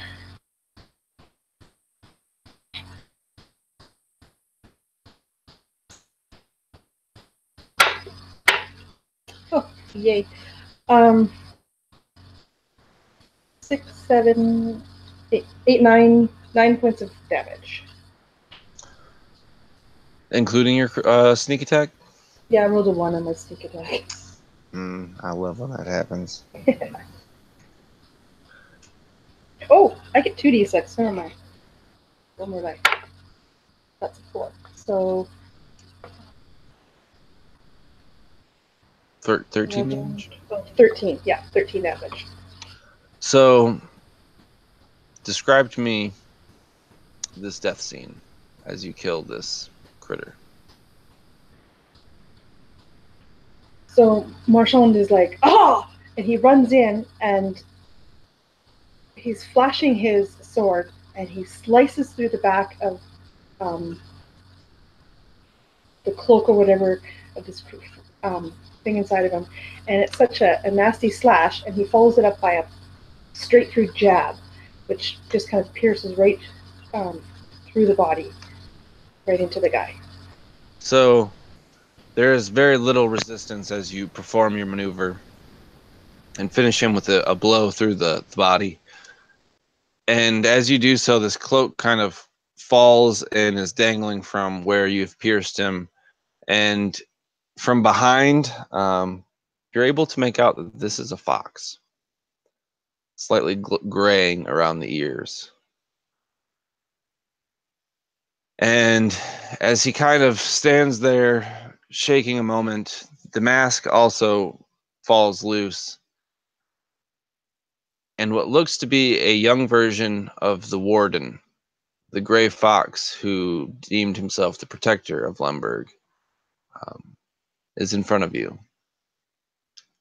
As the pieces come together, you realize this is his lost son who had went missing a few seasons ago.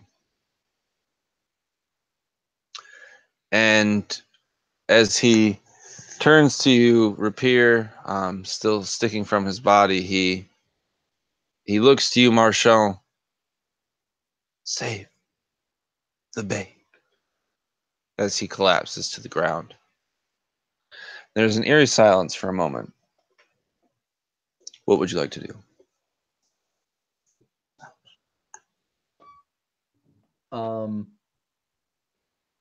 Morish is going to burrow down and up to the warden's son, and he's going to put a hand on his back, and the earth is going to sort of go up around the wound that he has and close it up as he casts Cure Wounds.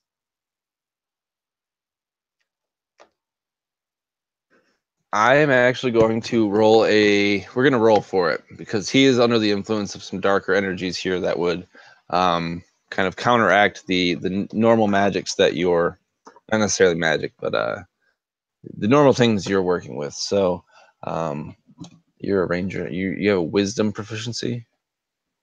Wisdom is my spellcasting modifier, yes. Okay. Give me a nature. No, nature's intelligence. Give me a survival. And I'm going to use arcane.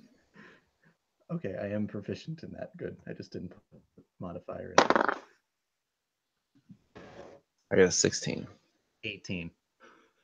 So there is resistance as you try to do this. You feel it in the natural methods of how you would go about doing this. But you see that with some effort that your efforts start to take hold. And though ragged, his breathing has returned. I need you guys to roll for initiative. I had a quick question because I know you said that we could do things before I started. Yeah, sorry, I didn't. What are the chances that I can grab the kid, put him in my backpack, and then give the friends the backpack and tell them if we don't survive to take it with him and to make sure the kid survives? Give me a dex save or acrobatics.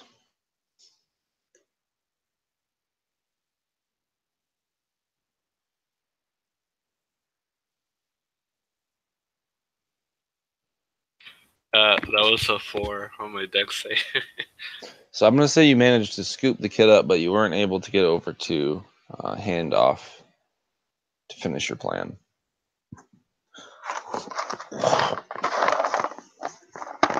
Alright.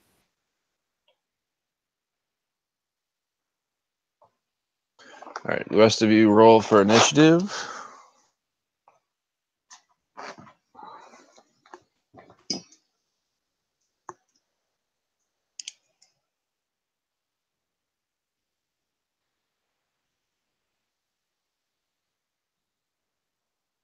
You guys roll all the same numbers. No, this time it's me and Jose that tied. Yeah, that's what I was saying. There's been a tie both times. Both I'm pretty sure you're going first yeah. because my dex is not that high. Okay, Moorish. There is a whirring sound in the room, as if like a wind was coming from somewhere that you can't see. And you see it flicking at the edges of the cloak that's now laying on the ground.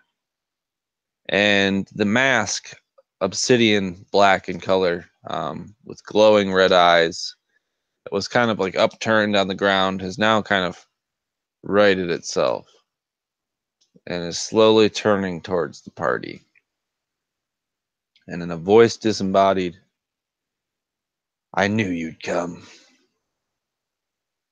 It was only a matter of time before Giriorn steps in to try and stop me again." And this mask has started to levitate off the ground. And the cloak has followed it, creating a shadowy apparition that is in front of you. And before you can really move to react, the shadowy cloak kind of billows open, and from inside of it, another black ball of darkness comes forth. And I need deck saves from everybody.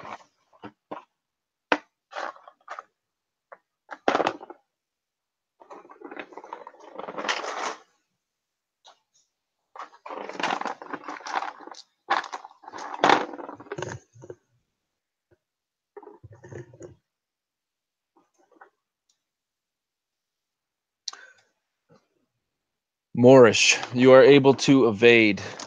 Actually, no, Moorish and how did I just brain fart your name? Marshall. You both managed to avoid in time. Unfortunately, Slade, in your attempt to hand off the mouse babe to Tolik, the three of you are caught right in the center. You take 17 necrotic damage, and Moorish and Marshall, you take 8.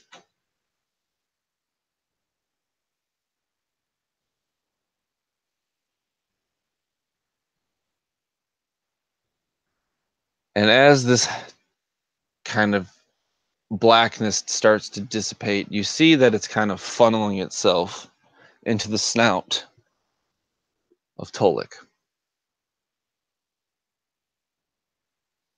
As his eyes start to roll into the back of his head, you hear the disembodied laugh kind of coax you to look as this darkness forms a cloak and this black obsidian mask on the face of Tolik the Hedgepig.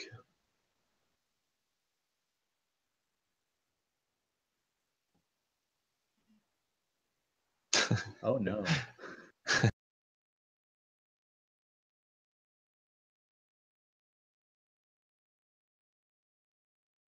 You evil bastard.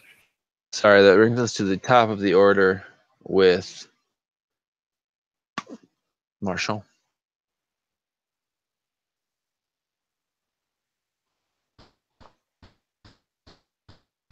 Yeah, Marshawn is like, looks down at the fox. And he's, and he's kind of sputtering, and then he sees this cloak and this mask, and now they're on Tolik, and he's so very, I guess, confused is that the word, and what he's going to do. And now he just knows now that what was an ally is now not going to be. And so he is going to... Is the cloak kind of still billowing around Tolik? It's kind of spawned out of nowhere, as if made from shadows itself. This cloud kind of was dissipating amongst the four of you, and most of it kind of, went into his face, and kind of the rest of it settled on him into the cloak, the rest of it forming the mask. Yeah, so Marshawn is going to basically run at Tolik, and what he's going to try to do is strike the mask from Tolik's face. Okay. Yeah, kind of like if I have to like scurry up him and try and pull the mask off of his face. Go ahead and give me an attack roll. Yeah, that would be a 9. Unfortunately, as you reach for him, kind of in a ghostly step, he floats backwards just out of reach as you kind of touch the mask, and he cocks his head to the side, and Tolik's finger. This one is mine now. No, you cannot have him. Ugh. Ugh. Ugh. That brings us to Morish.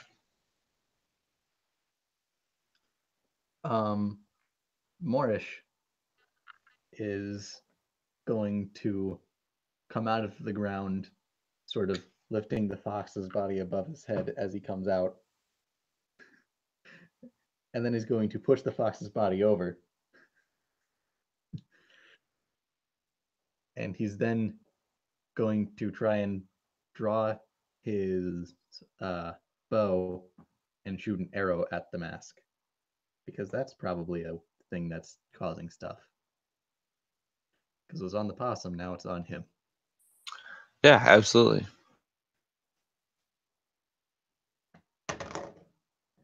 Yeah, it's not going to hit. However, this is my first turn in combat. So, because I'm a Gloomstalker, I get to make an extra attack. Do it.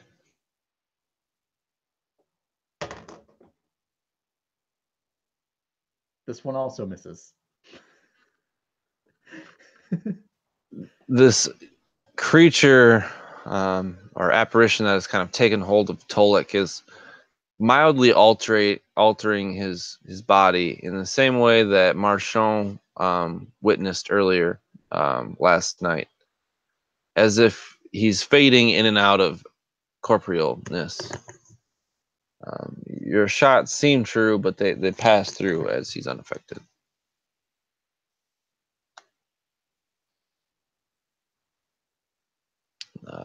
Slade. Slade is gonna take off the backpack where he put the baby and leave it in the floor, and then he's gonna rush at this guy and try to grapple him down. Go ahead and give me either an athletics or I think it's athletics. Then I can roll either athletics or acrobatics. Alright, I'll do athletics.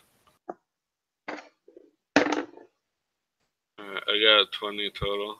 All right, I got a 15. So you have managed to grab a hold of this cloud, and it's very similar to what was described to Marchand earlier.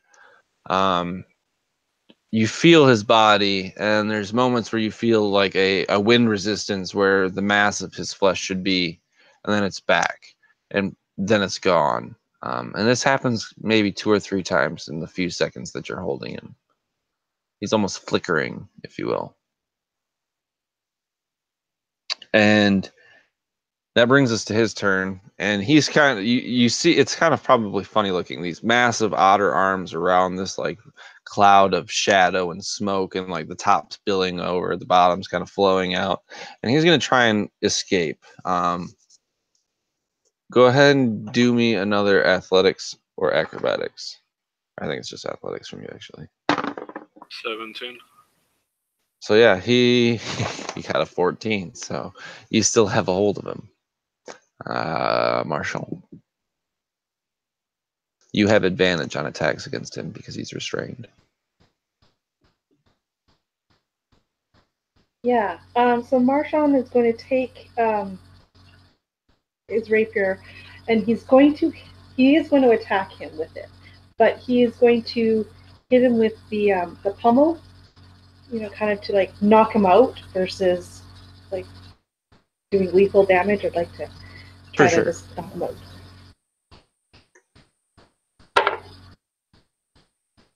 I'm not very good at this move. That would be an 8. Was that with advantage? No, yeah. I just rolled 1 die. So yes, that's better. So that's a 20, a dirty 20. Dirty 20. Yeah. Yes, that absolutely hits. Give me some damage.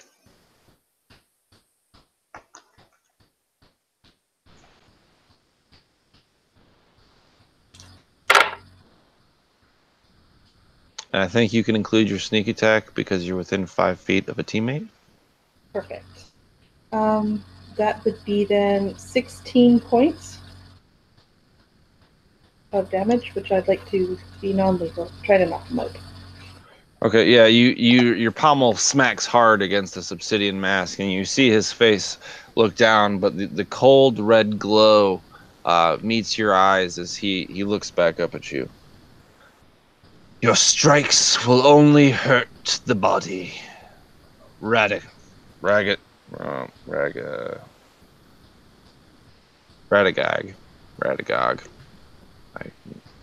said it wrong every time, but Radagog will remain. And at those words, I think Marchand would look towards that altar that was to the east, where there was weapons, and just kind of take stock of what is over there. Give me a perception check. 14. You see one item in particular. The rest kind of look like mundane tools. One has like a shine to it, a sheen, and it's a short sword or a long knife, probably more along the lines of a long knife. Moorish, you should get that knife. Maybe it will help us here.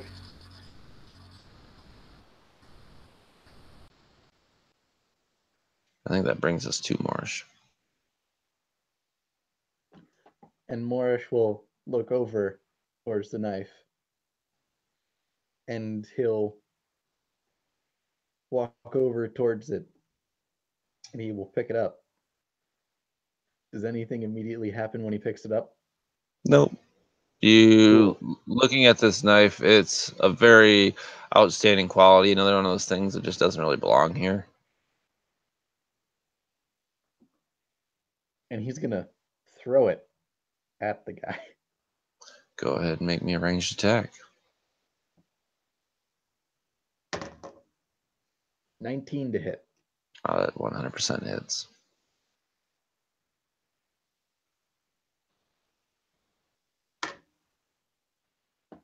All right. So, damage is 4. All right. I don't know what kind of special things this knife has, so I'm just telling you what I get. So as you throw this knife, you see as the blade kind of makes contact with the coalescence of darkness. It sears through it, cutting through, so you can see straight to the other side. And you hear a as he tries to kind of regenerate this wound. But you definitely hurt him. And that brings us to Slade. I'm just gonna try to keep a grip on him. Go ahead and give me an athletics check. Woo! That's a 21. Yeah, I got an 11. So you got a hold of this guy. Yeah, I was gonna go like, you can go nowhere. You ain't going nowhere. For sure. All right. And that brings us to him. So I'm going to need you to do that one more time, Jose. 19. All right. He got a 24. I'm rolling good now because I was rolling shit earlier. He got a 24.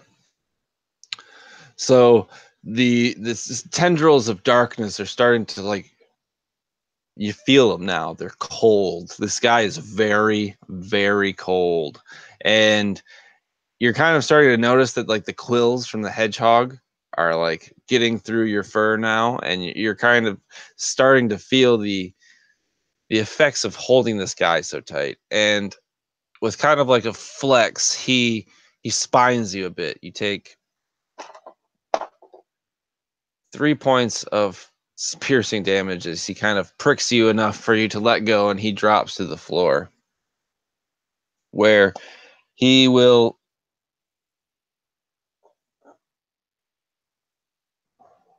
turn to you all and kind of And a mirrored motion to what he did at the carnival, he goes to cast his fire spell again, and I need you all to roll dexterity saves. DC 13.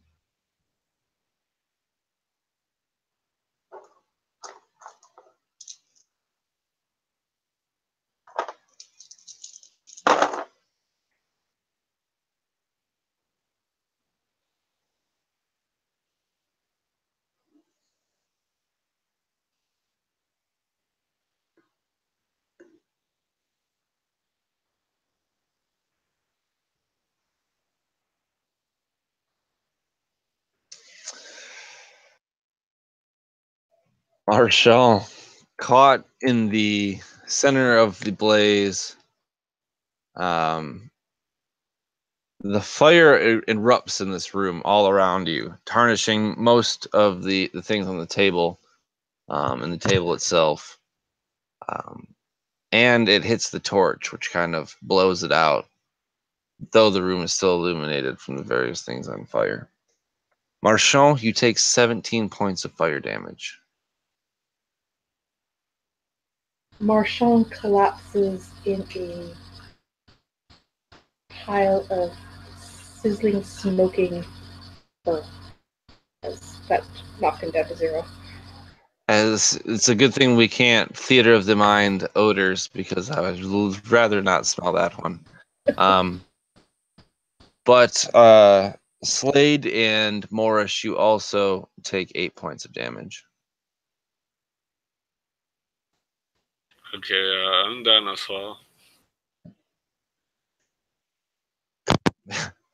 Morris, it's up to you.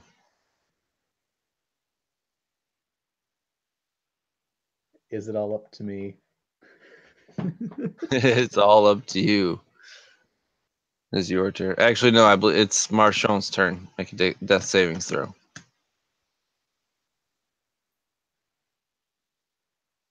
I got a 17. Perfect. We need you. We need you now more than ever. Now it's Morris's turn. All right. So, Morris is going to burrow through the earth towards where that long knife fell. And he's going to reemerge from the earth and pick it up. If he knows where it fell down. I'm going to say you are able to do so. Okay, cool.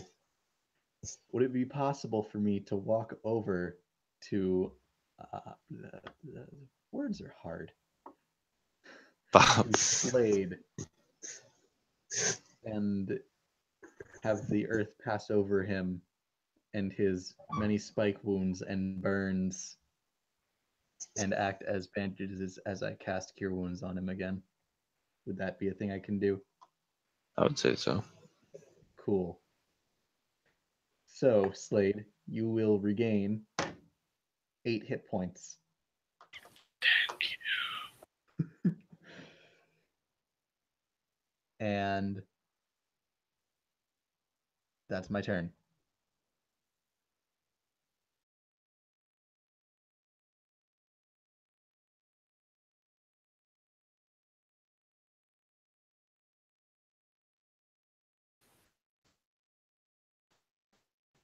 Is it my turn now? I'm confused. Yeah, it is your turn. Good. Well, as my bonus action, I guess I will use my second win. Probably a good call. Yeah. Might as well use it before I forget.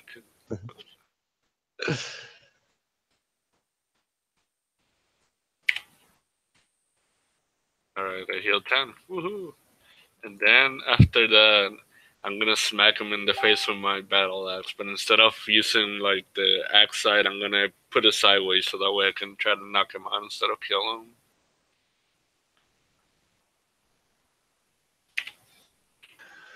Go ahead and give me an attack roll. Does a 14 hit? 14. 14 does not hit. I think after that I can still use my movement, right? Yeah. Okay, I'm Are you gonna. playing fighter? Oh I was yeah, gonna- yeah. I'm a fighter. Yeah. Use action surge to go again. Oh yeah, I forgot about. I didn't know if that was a bonus action. No, action surge. You just get both a normal action and your bonus action again. Gotcha. Okay, I'll use it again. Hopefully my roll's not shitty. You don't have any other option right now. Okay. I know a 19 hits for sure. Yeah, Oh, no. shit. Oh wait, yeah. Oh damn it! I feel stupid because I know I get crits in 19, but that was a dirty 19, so that don't work. Close enough. 8 damage. As you kind of smack this mask,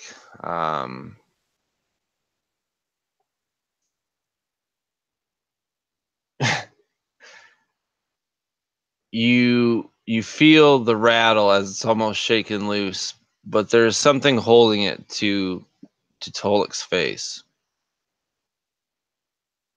And he turns to you, and he's going to make a claw attack, Slade.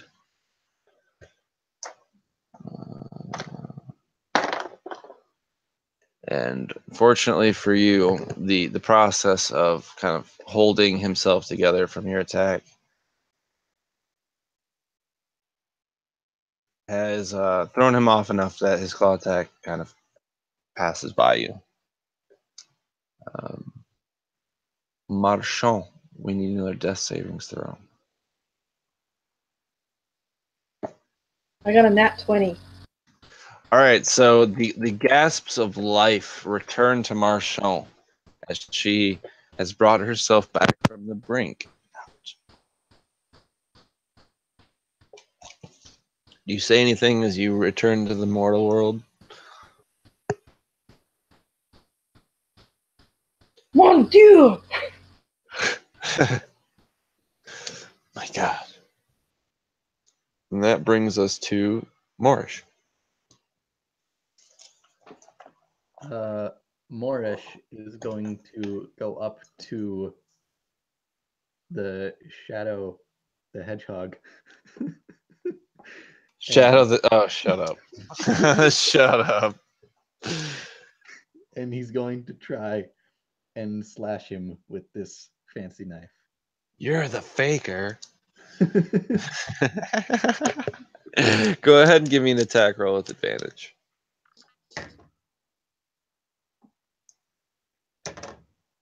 So, dirty 20. You most definitely hit with a dirty 20.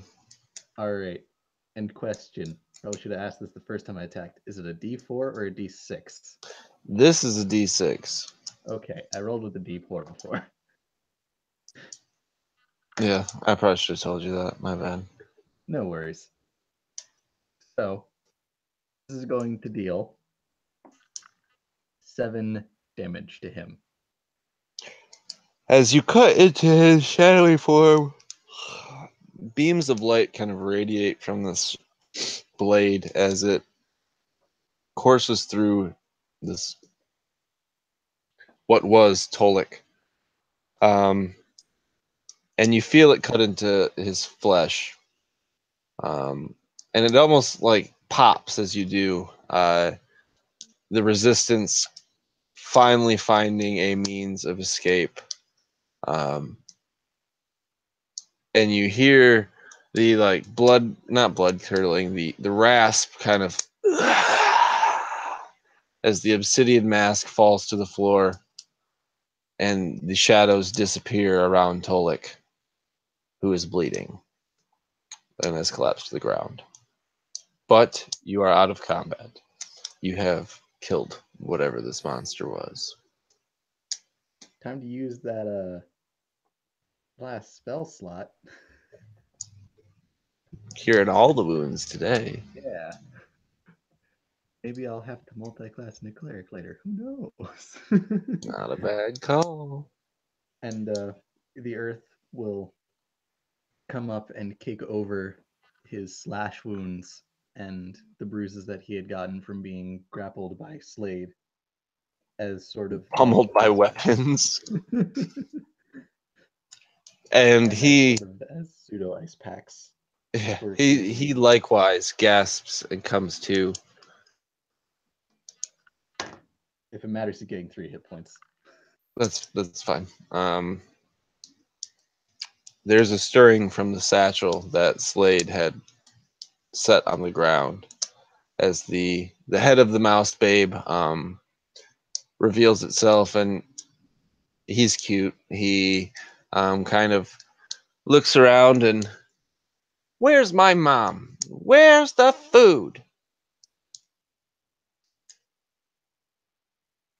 And as the 4 of you now with Mouse Babe, and actually 5 of you, because you acquired 2 more traveling things. It actually takes you a lot longer to get back to the hedgehog encampment than it did before. The babe is not now the monster. No. It takes you a little longer because the warden's son and Tolek are both fairly worn out, and Marchon has seen some better days. Slade as well. But as you return, the chieftain of the hedge pigs gives you, a nice bed to sleep and all the amenities and bandages and medical care that you can get from them until you can take off in the morning, to which Tolek escorts you to the edge of their territory, and you return to Lemberg, Warden and Mouse Babe in tow. The village is ecstatic. The mess of the fire has been, for the most part, cleaned. Lilim's daughter is ecstatic to have her mouse babe back, and the gratitude of Lemberg is yours in its entirety. Is there any closing things you would like your character to do, or what he would have said or done afterward?